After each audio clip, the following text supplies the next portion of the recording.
ഈമാൻ കാര്യങ്ങളാണ് നമ്മൾ ചർച്ച ചെയ്തു വരുന്നത്. ഈമാൻ കാര്യങ്ങളിൽ ഒന്നാമത്തെ കാര്യമായ അള്ളാഹുവിലുള്ള വിശ്വാസമാണ് കഴിഞ്ഞ 4 ക്ലാസ്സുകളിലായിട്ട് അതിൻ്റെ ചില ഭാഗങ്ങൾ നമ്മൾ വിശദീകരിച്ചു കഴിഞ്ഞത്.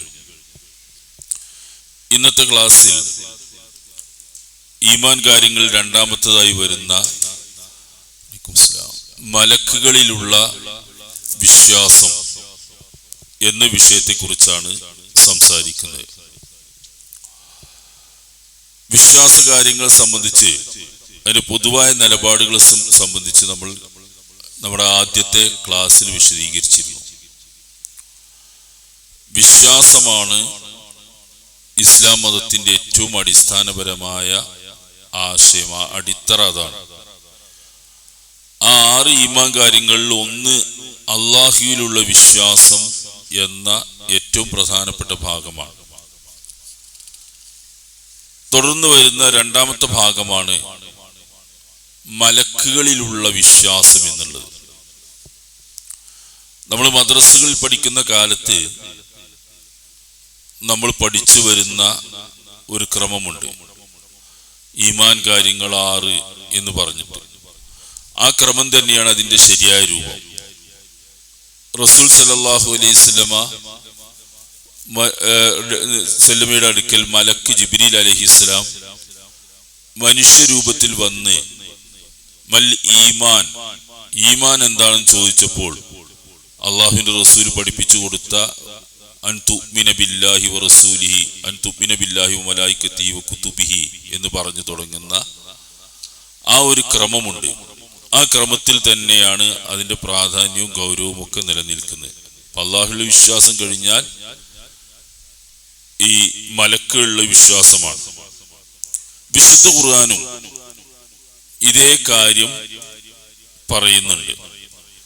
വിശുദ്ധ ഖുർആനിലെ ഒരായത്ത് നിങ്ങൾ ശ്രദ്ധിച്ചു നോക്കുക. വിശുദ്ധ ഖുർആൻ പറയുന്നത് ആമന റസൂൽ ബിമാ ഉൻസില ഇലൈഹി മിർ റബ്ബിഹി വൽ മുഅ്മിനൂൻ കുല്ലുൻ ആമന ബില്ലാഹി വമലായികതിഹി വകുതുബിഹി വറുസുലിഹി ലാ നുഫർരിഖു ബൈന അഹദിൻ മിർ റുസുലിഹി വഖാലു സമിഅനാ വഅതഅനാ ഗുഫ്രാനക റബ്ബനാ വഇലൈക്കൽ മസീർ.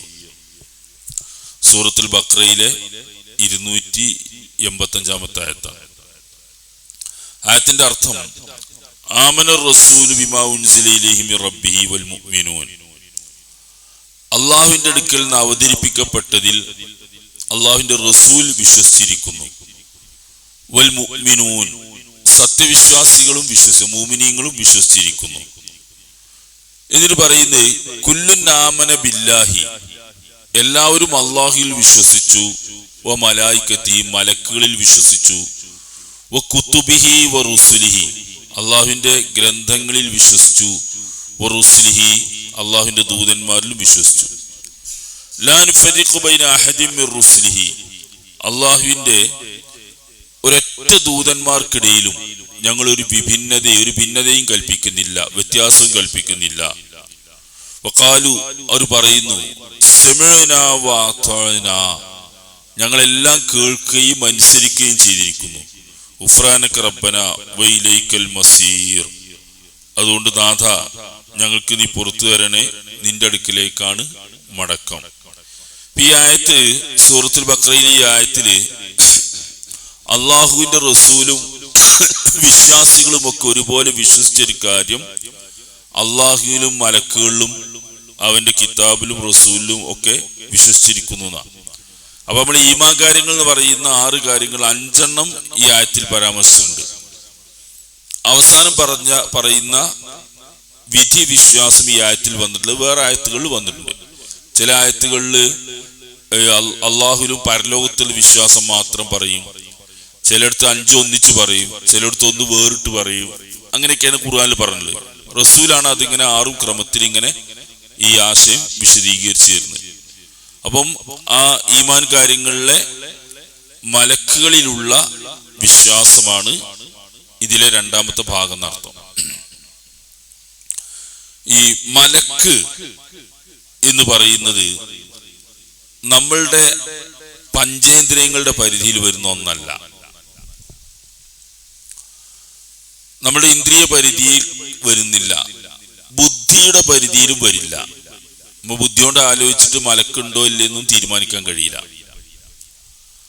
പഞ്ചേന്ദ്രിയങ്ങളുടെയും ബുദ്ധിയുടെയും ഒക്കെ അപ്പുറമുള്ളൊരു ലോകത്താണ് മലക്കുകൾ ഉള്ളത്. അപ്പൊ പിന്നെ നമ്മളത് എങ്ങനെ അംഗീകരിക്കുന്നു എന്ന് ചോദിച്ചാൽ അതൊരു വിശ്വാസ കാര്യമാണ്. വിശ്വാസത്തെ പറ്റി നമ്മൾ ഒന്നാമത്തെ ക്ലാസ്സിൽ പറഞ്ഞിരുന്നു. വിശ്വാസമാണത്. വിശ്വാസം നമ്മൾ സ്വീകരിക്കുന്നതും തിരസ്കരിക്കുന്നതും സ്വീകരിക്കാതിരിക്കുന്നതിനും ഒരു അടിത്തറയുണ്ട്. അള്ളാഹു അറിയിച്ചു തരിക അല്ലെങ്കിൽ റസൂല് പറഞ്ഞു തരിക, അതൊക്കെ വിശ്വസിക്കുക. ഈ ആയത്തിൽ പറഞ്ഞതുപോലെ വഖാലു സമിഅനാ വഅതഅനാ, അവർ പറഞ്ഞു ഞങ്ങളെല്ലാം കേൾക്കുകയും അനുസരിക്കുകയും ചെയ്തിരിക്കുന്നു. അതാണ് വിശ്വാസത്തിന്റെ സ്വഭാവം. അവിടെ വേറെ യുക്തിയും ബുദ്ധിയൊന്നുമില്ല. അള്ളാഹു പറഞ്ഞതാണോന്ന് ഉറപ്പ് വരുത്തണം എന്ന് മാത്രമേ ഉള്ളൂ. അല്ലെങ്കിൽ റസൂല് പറഞ്ഞതാണെന്ന് ഉറപ്പ് വന്നാൽ മതി. അങ്ങനെ വന്നാൽ അത് വിശ്വസിക്കണം. അവിടെ പിന്നെ റസൂൽ എന്തിനാ പറയുന്നത്, അള്ളാഹ് എന്താ പറയുക, നമുക്ക് ഈ അവകാശമല്ല. വിശ്വാസത്തിന്റെ പ്രത്യേകത അതാണ്. അത് അള്ളാഹു റസൂലും പറഞ്ഞാൽ നമ്മളത് എന്താണോ പറഞ്ഞത് അങ്ങനെ തന്നെ വിശ്വസിക്കാന്ന്. അതിന് കാരണം നമ്മുടെ പഞ്ചേന്ദ്രിയങ്ങളുടെയും ബുദ്ധിയുടെയും ഒന്നും പരിധിയിൽ വരുന്നതല്ല ഈ മലക്കുകളുടെ ലോകം. മറ്റൊരു കാര്യം, ഈ മലക്കുകളടക്കം ഈ പ്രപഞ്ചത്തിൽ മനുഷ്യന്റെ ഇന്ദ്രിയ ഗോചരമല്ലാത്ത അഥവാ പഞ്ചേന്ദ്രിയങ്ങൾക്കും ബുദ്ധിക്കൊക്കെ പ്രാപിക്കാൻ കഴിയാത്ത അതിബൃഹത്തായ ഒരു ലോകമുണ്ട്. നമുക്ക് നമ്മളെ കണ്ണുകൊണ്ട് കാണാൻ കഴിയാത്ത പലതും ഇവിടെ ഉണ്ട്. നമ്മുടെ ബുദ്ധി കൊണ്ട് എത്തിപ്പിടിക്കാൻ കഴിയാത്തതുണ്ട്. നമ്മുടെ ചിന്തയിലൊന്നും വരാത്ത എത്രയോ കാര്യങ്ങളുണ്ട് ഇവിടെ. നമ്മുടെ തൊട്ടടുത്തുണ്ടെങ്കിൽ പോലും നമുക്ക് ശരിക്കും കാണാൻ കഴിയാത്തതുണ്ട്. പല ശബ്ദങ്ങളും ഈ പ്രപഞ്ചത്തിൽ നമ്മുടെ ചുറ്റും നടക്കുന്നുണ്ട്. അതൊന്നും നമ്മൾ കേൾക്കാൻ കഴിയുന്നില്ല. നമ്മളുടെ ബുദ്ധിയും കഴിവും ചിന്തയൊക്കെ വളരെ പരിമിതമായ ഒരു വൃത്തത്തിൽ മാത്രം നിൽക്കുന്ന. ഇപ്പൊ നിങ്ങൾ നോക്ക്, നമ്മളിവിടെ കുറെ ശബ്ദങ്ങളുണ്ട്. നമ്മളുടെ ചെവിക്ക് അത് പിടിച്ചെടുക്കാൻ കഴിയില്ല. ഒരു പ്രത്യേക വേവിലുള്ള പ്രവേഗത്തിലുള്ള ശബ്ദം മാത്രമേ നമ്മൾ കേൾക്കാൻ കഴിയുള്ളൂ. നമ്മുടെ കാഴ്ച അങ്ങനെ തന്നെ ഒരു പ്രത്യേക രീതിയിലുള്ളത് മാത്രമേ കാണാൻ കഴിയൂ. അതിന്റെ അപ്പുറം ഇപ്പുറമുള്ളത് കാണാൻ കഴിയില്ല, അപ്പുറം ഇപ്പുറമുള്ളത് കേൾക്കാൻ കഴിയില്ല. ഇപ്പൊ നമ്മൾ കേൾക്കാത്ത പല ശബ്ദവും ഇവിടെ അത് അത്രയും കേൾവി ശക്തിയുള്ള ജീവികളെ കൊണ്ടു വെച്ചാൽ അവര് കേൾക്കും, നമ്മൾ കേൾക്കൂല. നമുക്ക് കഴിയില്ല. നമ്മൾ മനുഷ്യരാണ്, വലിയ ആൾക്കാരാണ്, ഒക്കെ ശരിയാ, പക്ഷെ നമുക്ക് കേൾക്കാൻ കഴിയില്ല. ചില ജീവികളൊക്കെ അത് കേൾക്കും. രാത്രിയിൽ പലതും നമ്മൾ ഇവിടെ ഒക്കെ ഉണ്ടാവും, നമ്മൾ കാണൂല. നമുക്ക് കാണണമെങ്കിൽ ഒരുപാട് നിയമമുണ്ട്. വെളിച്ചം വേണം, പ്രതിബിംബം വേണം, അതിൽ തട്ടിയിട്ട് അത് റിഫ്ലക്ട് ചെയ്യണം, അത് കണ്ണിൽ തട്ടണം, അത് വ്യാഖ്യാനം, ഒരുപാട് സംഗതികൾ ഉണ്ടെങ്കിലേ ഒരു സംഗതി കണ്ടു എന്നാണ് പറയാൻ കഴിയുള്ളൂ. എന്നാൽ ഇതൊന്നും നമ്മൾക്ക് ബാധകമാണ്. എന്നാൽ നമുക്ക് ആ കാണാത്ത സ്ഥലത്ത് ചില ജീവികൾ ഇങ്ങനെ വന്ന് അവരതൊക്കെ കാണും. അവരെ കണ്ണിനും കാതിനൊക്കെ ആ ജാതി കഴിവുകളൊക്കെ, നമുക്ക് അതൊന്നുമില്ല. നമ്മളെ കഴിവ് അങ്ങനെയാണ്, നമുക്ക് അത്ര പരിമിതമാണ്. ചിലതൊക്കെ കണ്ടാലും ബുദ്ധിമുട്ട് തന്നെയാണ്. നമുക്ക് അള്ളാഹു ഈ കാണാൻ കഴിയുന്നില്ല എന്നും ചിലതൊന്നും കേൾക്കാൻ കഴിയില്ല എന്നൊക്കെ പറഞ്ഞത് നമ്മളുടെ സൗകര്യത്തിന് പടച്ചം വെച്ചതെന്നാണ് നാം മനസ്സിലാക്കേണ്ടത്. ഇവിടെ നടക്കുന്ന കാര്യങ്ങളൊക്കെ നമ്മളിങ്ങനെ കണ്ടാണ്ടല്ലോ നമുക്ക് നിൽക്കാൻ കഴിയില്ല, നമ്മുടെ ബുദ്ധിയൊക്കെ തകർന്നു പോകും. എല്ലാം കേട്ടാൽ നമുക്ക് അതിലേറെ അസ്വസ്ഥത ഉണ്ടാവും. അപ്പൊ നിങ്ങള് ചിലപ്പോ ഈ സോഷ്യൽ മീഡിയ ഒക്കെ വരേണ്ട അങ്ങനത്തെ ചിത്രങ്ങളൊക്കെ വരാറുണ്ട്. ഈ ഒരു ഉറുമ്പിന്റെ തല ഇത്രയും നിസ്സാരമായ ഒരു ജീവിയാണല്ലോ, അത് ഒരു മൈക്രോസ്കോപ്പിക് ലെൻസ് ഉപയോഗിച്ചിട്ട് എത്രയോ മടങ്ങ്, ആയിരക്കണക്കിന് മടങ്ങ് വലുപ്പത്തിൽ ഇങ്ങനെ ക്യാമറയിൽ പിടിച്ചിങ്ങനെ ഇട്ടാ നോക്കേണ്ടികൾ. അതിഭീകരമായൊരു ജീവിയായിട്ട് നമുക്ക് തോന്നും. നമുക്ക് നോക്കിക്കാൻ അത്ര പേടിയൊന്നും, കാരണം അതിന്റെ കണ്ണും മൂക്കും അതിലേക്ക് ഒരുപാട് സാധനങ്ങളുണ്ട്. അതൊന്നും നമ്മൾ കാണുന്നില്ല. നമുക്കൊരു എറുമ്പ് ഇങ്ങനെ പോണെന്ന് മാത്രമേ ഉള്ളൂ. വളരെ ഭീകര ജീവിയായിട്ട് തോന്നും. നമുക്ക് കാണണ്ട. അതപ്പോ അങ്ങനെ കാണാതെ ജീവിക്കലാണ് നമുക്ക് സൗകര്യം. പടച്ചോ അങ്ങനെയാണ് സംവിധാനിച്ചിട്ടുള്ളത്. നമ്മളുടെ തന്നെ മുഖം, അതിനെപ്പറ്റി പഠിച്ച ആളുകൾ പറഞ്ഞു, നമ്മളുടെ മുഖം അതേപോലെ വളരെ മൈക്രോസ്കോപ്പായ ഒരു ക്യാമറ ഉപയോഗിച്ചിട്ട് ആണ്ട് ചിത്രീകരിച്ചാൽ നമ്മളുടെ ഈ മുഖത്തും ഇവിടെയൊക്കെ നിറയെ കുണ്ടും കുഴിയും വലിയ വലിയ ജീവികളൊക്കെ, പല ജീവികളും ഈ മുഖത്തൊക്കെ ഉണ്ടല്ലോ. അത് നമ്മൾ കാണുന്നില്ല, നമ്മളറിയില്ല, കണ്ടാൽ മൂത്ത് പോക്കാൻ തോന്നൂല, അത് നമുക്ക് കാണാൻ കഴിയില്ല. അത്രയും ജീവികൾ ഇവിടെയൊക്കെ ജീവിക്കുന്നുണ്ട്. അത്ര ചെറിയ മൈക്രോബായ വളരെ നിസ്സാരമായ ജീവികൾ, ആ ജീവികളൊക്കെ അവിടെ ഉണ്ടാവും. അപ്പൊ ഇതൊന്നും നമുക്ക് കാണാൻ കഴിയില്ല, കാണാതിരിക്കുന്നതാണ് സൗകര്യം. ഇവിടെയുള്ള പല ശബ്ദങ്ങളും നമ്മൾ കേൾക്കാറില്ല. ഞാൻ പറയുന്നത് എന്തിനാന്ന് വെച്ചാൽ, മലക്കുകളും അതുപോലുള്ള ഒരു ലോകവും ഇവിടെ ഉണ്ട്. അത് നമുക്ക് കാണാൻ കഴിയുന്നില്ല, കേൾക്കാൻ കഴിയുന്നില്ല, അനുഭവിക്കാൻ കഴിയുന്നില്ല എന്ന് പറയുന്നതിന്റെ പേരിൽ ഒരു പ്രശ്നവുമില്ല. പടച്ചോ അങ്ങനെ വെച്ചതാണ്. കണ്ടാൽ ചിലപ്പോൾ നമുക്ക് പ്രയാസം ഉണ്ടാകുക, അല്ലെങ്കിൽ കാണണ്ടെന്നൊരു നിയമം അല്ലാഹു വെച്ചു. അപ്പൊ അതാണ് ഇതിലെ ഒരു സംഗതി. അപ്പൊ മലക്കുകൾ അങ്ങനെ ഒരു ജീവികളാണ്, നമുക്ക് കാണാൻ കഴിയാത്ത ലോകത്തുള്ളതാണ്. ഇനി മറ്റൊന്ന്, ഈ മലക്കുകൾ എന്ന് പേര്, മലക്ക് എന്നാണ് പേര്. എന്താണ് ആ വാക്കിന് അർത്ഥം? അറബിയിൽ രണ്ടർത്ഥ സാധ്യതയാണ്. അലക്ക എന്ന് പറയുന്നതിന് ആ വാക്കിന്റെ ഉത്ഭൂതമായതാണെന്ന് പറയുന്നു ചില പണ്ഡിതന്മാര്, ഭാഷാ പണ്ഡിതന്മാർ. അവർ പറയുന്നതിന് അർത്ഥം മലക്ക എന്ന് പറഞ്ഞാൽ അപ്പം അർത്ഥം വരിക, മലക്ക് എന്നൊക്കെ അർത്ഥം പറഞ്ഞാൽ ദൂതൻ, സന്ദേശവാഹകൻ എന്നാണ് അർത്ഥം വരിക. അള്ളാഹുവിന്റെ ദൗത്യം ഏറ്റെടുക്കുന്നവരും അള്ളാഹു കൊടുക്കുന്ന സന്ദേശം അനുസരിച്ച് പ്രവർത്തിക്കുന്നവരും എന്നാണ് അർത്ഥം വരിക. അല്ലെങ്കിൽ അധികാരം, ഉടമസ്ഥത എന്നൊക്കെ അർത്ഥം, മിൽക്ക് എന്ന അർത്ഥത്തിൽ വരുന്ന, മുൽക്ക് എന്ന അർത്ഥത്തിൽ വരുന്നതുണ്ട്. രണ്ടായാലും ചില ഉടമസ്ഥതയും അധികാരമൊക്കെ അള്ളാഹുക്ക് നൽകിയിട്ടുണ്ട്. അവർ അള്ളാഹുവിന്റെ സന്ദേശവാഹകരാണ്. ആ രീതിയിലാണ് പേര് വന്നത് എന്നാണ് ഭാഷാ പണ്ഡിതന്മാരും ഇസ്ലാമിക് പണ്ഡിതന്മാരും ഒക്കെ ആ വിഷയം ചർച്ച ചെയ്യുമ്പോൾ പറയാറുള്ളത്. ഇതാണ് മലക്ക്. ഇതിന്റെ സൃഷ്ടിപ്പാണ്. അല്ലാഹു ഈ പ്രപഞ്ചത്തിൽ പല തരത്തിലുള്ള വസ്തുക്കളെ സൃഷ്ടിച്ചിട്ടുണ്ട്. എണ്ണിയാൽ ഒടുങ്ങാത്ത ജീവജാലങ്ങൾ ഇവിടെ ഉണ്ട്. ഇപ്പൊ നമ്മൾ നേരത്തെ പറഞ്ഞല്ലോ, ഒരു ലെൻസ് ഉപയോഗിച്ചാൽ നോക്കിയാൽ ഒരു പിടി മണ്ണ് വാരിയാൽ അതിൽ ആയിരക്കണക്കിന് ജീവികൾ ഉണ്ടാവും. നമ്മളിതൊന്നും കാണുന്നില്ല, അറിയുന്നില്ല, നമുക്കൊരു മണ്ണ് മാത്രമേ ഉള്ളൂ. അള്ളാഹുവിന്റെ ഈ സൃഷ്ടി പ്രപഞ്ചം എന്ന് പറയുന്നത് അതിബൃഹത്തും വിപുലവുമാണ്. അതിനെപ്പറ്റി ഒരു വിവരവും നമ്മൾക്ക് അറിയില്ല. അള്ളാഹു അവന് അള്ളാഹ് ഇഷ്ടമുള്ളതൊക്കെ പടക്കും, ഇഷ്ടമുള്ളതൊക്കെ സൃഷ്ടിക്കും. അത് അള്ളാന്റെ ഇഷ്ടമാണ്. നമുക്ക് അതിലൊന്നും ഇടപെടാൻ കഴിയില്ല. നമുക്കതിൽ ചെറിയ ചെറിയ കാര്യങ്ങൾ കുറച്ച് അറിയാമെന്നല്ലാതെ വേറൊന്നുമില്ല. അപ്പൊ ഈ മലക്കുകൾ എന്ന് പറഞ്ഞ ഒരു സൃഷ്ടി, ഒരു പ്രത്യേക വിഭാഗം, അവയെ സൃഷ്ടിച്ചിരിക്കുന്നത് അള്ളാഹുവിന്റെ റസൂൽ പറഞ്ഞു തരുന്നത് പ്രകാശം കൊണ്ടാണ് എന്നുള്ള, പ്രകാശം കൊണ്ടാണ് സൃഷ്ടിച്ചിട്ടുള്ളത്. അപ്പൊ നമുക്ക് ഏറ്റവും ചുരുങ്ങിയത് 3 തരം സൃഷ്ടികളെ കാണാം നമ്മളായിട്ട് ഏറ്റവും ബന്ധമുള്ള. ഒന്ന് മനുഷ്യൻ, 2 മലക്ക്, 3 ജിന്നു വർഗങ്ങൾ. 3 വിഭാഗം സൃഷ്ടികളാണ് മലക്കും മനുഷ്യനും ജിന്നു വർഗങ്ങളും.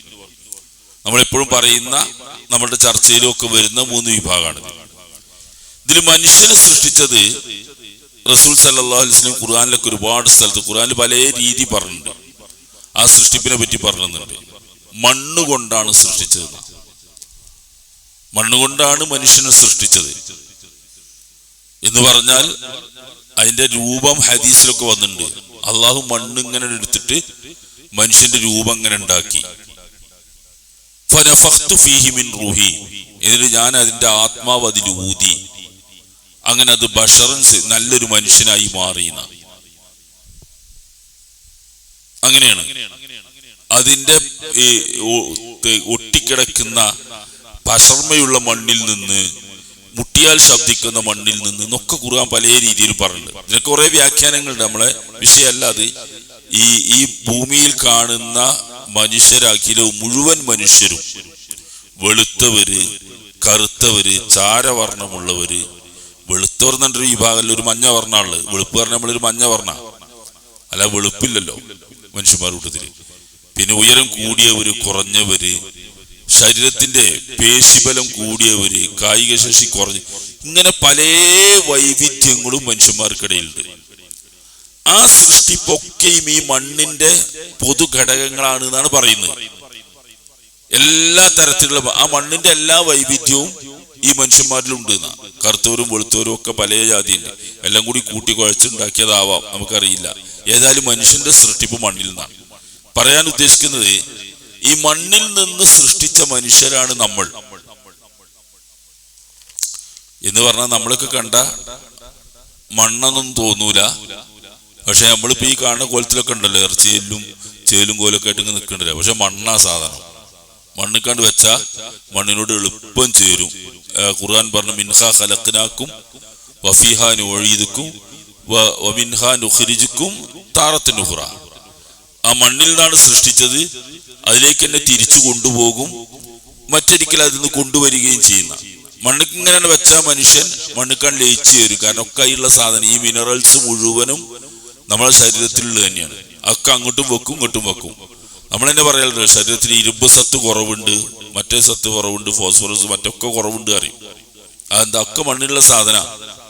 അങ്ങനെ ചേർത്ത് കൊടുത്താൽ മനുഷ്യന്റെ ശരിയായി ഇങ്ങനെ കുറവുണ്ടാകുമ്പോൾ കുറച്ച് കൊടുത്താൽ മതി. മണ്ണിക്കാണ്ട് വെച്ചാൽ അയക്കങ്ങനെ ചേർന്ന് പോവുകയും ചെയ്യും, ഒരു പ്രശ്നവുമില്ല. അപ്പൊ ഞാൻ പറയുന്നത് എന്താന്ന് വെച്ചാൽ ഈ മണ്ണ് കൊണ്ട് സൃഷ്ടിച്ച മനുഷ്യൻ ഈ രൂപത്തിലൊക്കെ ആയിട്ടുണ്ട്. ഒരു പ്രശ്നമില്ല. ഒരു മണ്ണെന്ന് പറയാൻ കഴിയാത്ത വിധം വളരെ സംസ്കൃതനായ, വളരെ പ്രത്യേകതയുള്ള ഭംഗിയുള്ള ഒരു സൃഷ്ടിയായിട്ട് മാറിയിട്ടുണ്ട് അള്ളാഹുവിന്റെ സൃഷ്ടിപ്പ്. അങ്ങനെ എന്നതുപോലെ പ്രകാശം കൊണ്ട് സൃഷ്ടിക്കപ്പെട്ടവരാണ് മലക്കുകൾ. തീ കൊണ്ട് സൃഷ്ടിക്കപ്പെട്ടവരാണ് ജിന്ന് വർഗം നടത്തുന്നുണ്ട്. ജിന്ന് വർഗം തീ കൊണ്ടാണ് സൃഷ്ടിച്ചത്. മിന്നാരിൻ സമൂഹം, ജ്വലിക്കുന്ന തീജ്വാലകൾ കൊണ്ട് സൃഷ്ടിച്ചു. അപ്പൊ അങ്ങനെ എങ്ങനെ സൃഷ്ടിക്കാൻ കഴിയും? തീയോണ്ട് മണ്ണോണ്ട് ഇങ്ങനെ ഉണ്ടാക്കിയില്ല അള്ളാഹു. പിന്നെ അള്ളാഹുവിന് തീയോണ്ട് സൃഷ്ടിക്കുന്ന ഒരു പ്രശ്നമല്ല. തീയോണ്ട് സൃഷ്ടിച്ചവരാണ് ജിന്ന് വർഗം.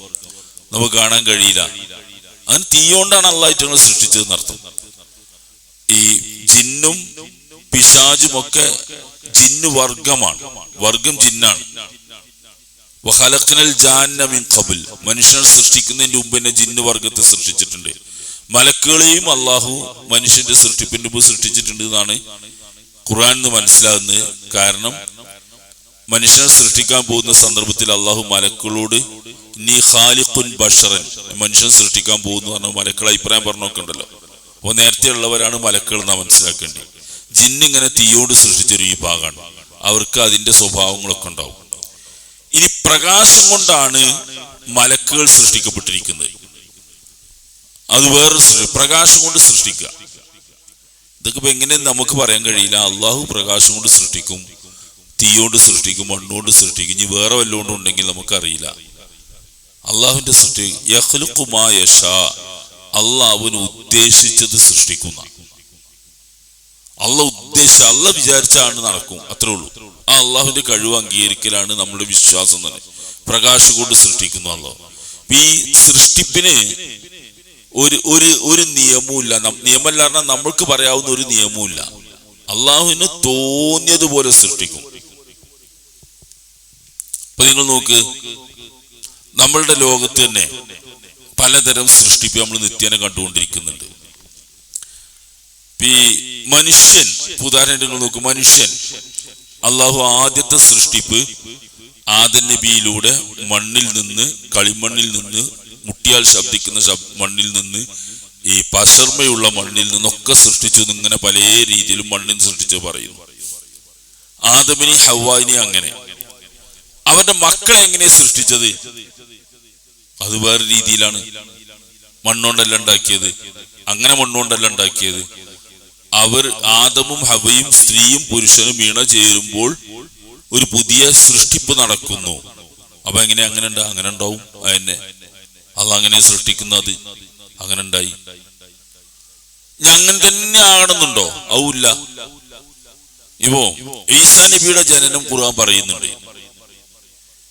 ഈസാ നബിന്റെ ജനനം പുരുഷ സാന്നിധ്യമല്ലാതെ, പുരുഷ സ്പർശമില്ലാതെ മറിയമിൽ അല്ലാഹു വനഫഖ്തു ഫീഹി മിൻഹു, റൂഹ് ഊതിയിട്ട് ഒരു മനുഷ്യനാക്കി ഉണ്ടാക്കിയെന്ന.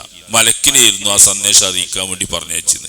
മനുഷ്യരൂപത്തിൽ ഒരു മലക്ക് എന്നിട്ട് മറിയമിനോട് പറഞ്ഞു. എന്നിട്ട് അവിടെ ഒരു മനുഷ്യണ്ട്. അപ്പൊ എങ്ങനെ അങ്ങനെ ഉണ്ടാവും? അപ്പൊ ആണില്ലാതെ ഉണ്ടായി. ആണും പെണ്ണും ഇല്ലാതെ ആദം നബിനെ ഉണ്ടാക്കിയില്ല അള്ളാഹു. പിന്നെന്താ ആണില്ലാതെ? ഖുർആൻ അങ്ങനെ തന്നെ പറയുന്നു. ആണു പെണ്ണും ഇല്ലാതെ ആദം നബി ഉണ്ടായില്ലേ, പിന്നെന്താ ആദമിൽ ആണില്ലാതെ മനുഷ്യൻ ഉണ്ടായിക്കൂടെ എന്നുള്ള ചോദിക്കുന്നുണ്ട്. ഇപ്പൊ നമ്മൾ പറയുന്നത് അല്ലാത്ത രീതിയിൽ ഉണ്ടാക്കാന്ന നമ്മൾ പറയുന്ന പറഞ്ഞാൽ നമ്മുടെ പഠനത്തിന്റെ ഫലമായിട്ട് നമ്മൾ എത്തിച്ചേർന്ന് പടച്ചോ അങ്ങനെ സൃഷ്ടി. ഇപ്പൊ ക്ലോണിങ്, സ്ത്രീ കോശത്തിൽ നിന്ന് ഒരംശം അടർത്തിയെടുത്ത് ഇങ്ങനത്തെ കോശവും ചേർത്തുകാണ്ട് ഒരു സൃഷ്ടിപ്പ് നടത്താൻ കഴിയുന്ന അപ്പൊ നമ്മൾ പറയുന്നത്. ഒരു ആട്ടിൻകുട്ടിയെ ജർമ്മനിക്കാരുണ്ടാക്കി പടുത്താണ് ചത്തുപോയത്. അതായത് പേര് ഡോളിന്നോ എന്തോന്നതിന്റെ പേര്. അതിനെങ്ങനെ ഉണ്ടാക്കിയതാണ്? അകിട്ടിൽ നിന്നൊരു കോശം എടുത്തിട്ട് ഇങ്ങപ്പുറത്തെ കോശവും ചേർത്ത് ഉണ്ടാക്കി, ഫാക്ടറിയിൽ ഉണ്ടാക്കി. ഉണ്ടാക്കാൻ കഴിയുമല്ലോ. ക്ലോണിങ് എന്ന് പറഞ്ഞാൽ നമ്മളെ ഈ സിറോക്സ് എടുക്കുന്ന മാതിരി ഇങ്ങനെ ഒരേമാതിരി കോപ്പിയിൽ ഇങ്ങനെ ഉണ്ടാക്കാൻ കഴിയുന്ന. അത് ധാർമ്മികമായിട്ട് ശരിയല്ല എന്ന് പറഞ്ഞുകൊണ്ടാണ് അതിനൊരു സംഘടന അനുവാദം കൊടുക്കാത്തത്. അങ്ങനെ മനുഷ്യൻ ഉണ്ടാക്കാൻ തുടങ്ങിയാൽ അതുകൊണ്ട് പ്രശ്നം ഉണ്ടാവുന്ന. പക്ഷെ അതൊന്നും ഉണ്ടായിക്കൂടാന്ന് പറയില്ല, ഉണ്ടാവാം. ഭാവിയിലൊക്കെ വളരെ സമർത്ഥനായ മനുഷ്യൻ എന്ത് കാണിക്കുന്നറിയോ? തന്തിയും തന്തിലില്ലാത്ത ഇങ്ങനത്തെ കുറെ ഉണ്ടായി കിട്ടിയ പല കാര്യവും നടത്താൻ കഴിയും. യുദ്ധത്തിനൊക്കെ പറഞ്ഞേക്കാനല്ല സുഖ. അവിടെ പട്ടാളക്കാരാക്കി വിട്ടാല് ചത്താലും പേടിയില്ല, മരിച്ചാലും ആരും ചോദിക്കാനും ഉണ്ടാവില്ല. കുറെ പട്ടാളക്കാരൻ ഇങ്ങനെ ഉണ്ടാക്കി വിട്ടാൽ മതി. മറ്റാരും ഇത് മരിക്കുന്നുള്ള പേടിയുണ്ടല്ലേ. അപ്പൊ അങ്ങനെയൊക്കെ മനുഷ്യന്മാരുണ്ടാക്കി വിടുകയൊന്നുമില്ല, ഉണ്ടാക്കാൻ പാടില്ല എന്നാണ് നിയമം. അപ്പൊ അങ്ങനെ ഉണ്ടാക്കാം. അത് നമുക്ക് നേരത്തെ അറിയില്ലായിരുന്നു. അത് മനുഷ്യണ്ടാക്കുന്നതല്ല, അള്ളാഹുവിന്റെ സൃഷ്ടിപ്പാണ്. അല്ല, മനുഷ്യതിന്റെ സൃഷ്ടിപ്പൊന്നും നടത്തുന്നില്ല. മനുഷ്യനെ സൃഷ്ടിക്കാൻ കഴിയില്ല. മനുഷ്യൻ ഇങ്ങനെയൊക്കെ ഒരു സദ്യയിലുണ്ട് എന്ന് ചേർത്ത് മനസ്സിലാക്കുമ്പോൾ അത് ചെയ്തു നോക്കുമ്പോൾ ഉണ്ടാകുകയാണ്. ഉണ്ടാക്കുന്നത് മനുഷ്യനല്ല. ഒരുപാട് വിശദീകരിക്കേണ്ട സംഗതിയാണ്. ഉണ്ടാക്കുന്നത് മനുഷ്യനല്ല.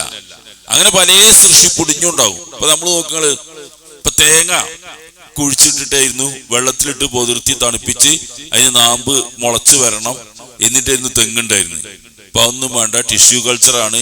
ഒരു ഓലമൊന്നും എന്തുണ്ടാക്കാൻ കഴിയും? തെങ്ങുണ്ടാക്കാൻ കഴിയും. അതെന്തേ? അത് മനുഷ്യണ്ടാക്കിയതാ? അല്ല, മനുഷ്യണ്ടാക്കിയതല്ല. മനുഷ്യന് ആ അറിവില്ലായിരുന്നു നേരത്തെ. ഇങ്ങനെ ഇതിന്ന് ഉണ്ടാവും എന്നുള്ളത് ഇപ്പോഴാണ് അറിഞ്ഞത്. പടച്ചോ നേരത്തെ തന്നെ സംവിധാനം ഉണ്ടാക്കി വെച്ചിട്ടുണ്ട്. അത് മനുഷ്യൻ സൃഷ്ടിക്കുന്നതല്ല. മനുഷ്യൻ സൃഷ്ടിപ്പ് പറഞ്ഞ സംഗതി മനുഷ്യന് കഴിയില്ല. ഉള്ളത് ഇങ്ങനെ കണ്ടുപിടിച്ച് അറിയുക മാത്രം മനുഷ്യൻ ചെയ്യുന്നത്, അല്ല ഉണ്ടാക്കാൻ കഴിയില്ല. അങ്ങനെ പല ജാതിന്റെ സൃഷ്ടിപ്പിനെ. ഈ ഇതുകള് ചെടികളിലൊക്കെ, ആ വിഷയം ഒന്ന് മനസ്സിലാൻ വേണ്ടി ഞാൻ ഉദാഹരണം പറയും. ചെടികളിലൊക്കെ കണ്ടലുകള് ഈ ആണുങ്ങളുടെ പുരുഷ സാന്നിധ്യം ഉണ്ടായെങ്കിൽ മാത്രം ഫലം നൽകുന്ന ചെടികളുണ്ട്.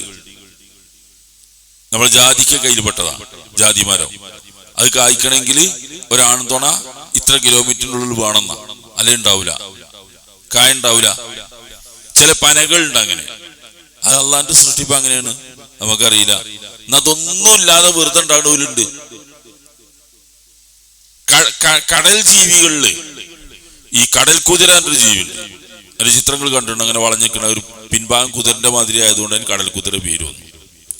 അതിന്റെ മക്കളെ പോറ്റുന്നത് മുഴുവൻ അറിയോ? അതിന്റെ ഈ കങ്കാരുവിന്റെ മാതിരി വയറിന്റെ ഉള്ളിലാണ് അതിന്റെ മുട്ടകളൊക്കെ സൂക്ഷിക്കുന്നത്, ആ മത്സ്യം.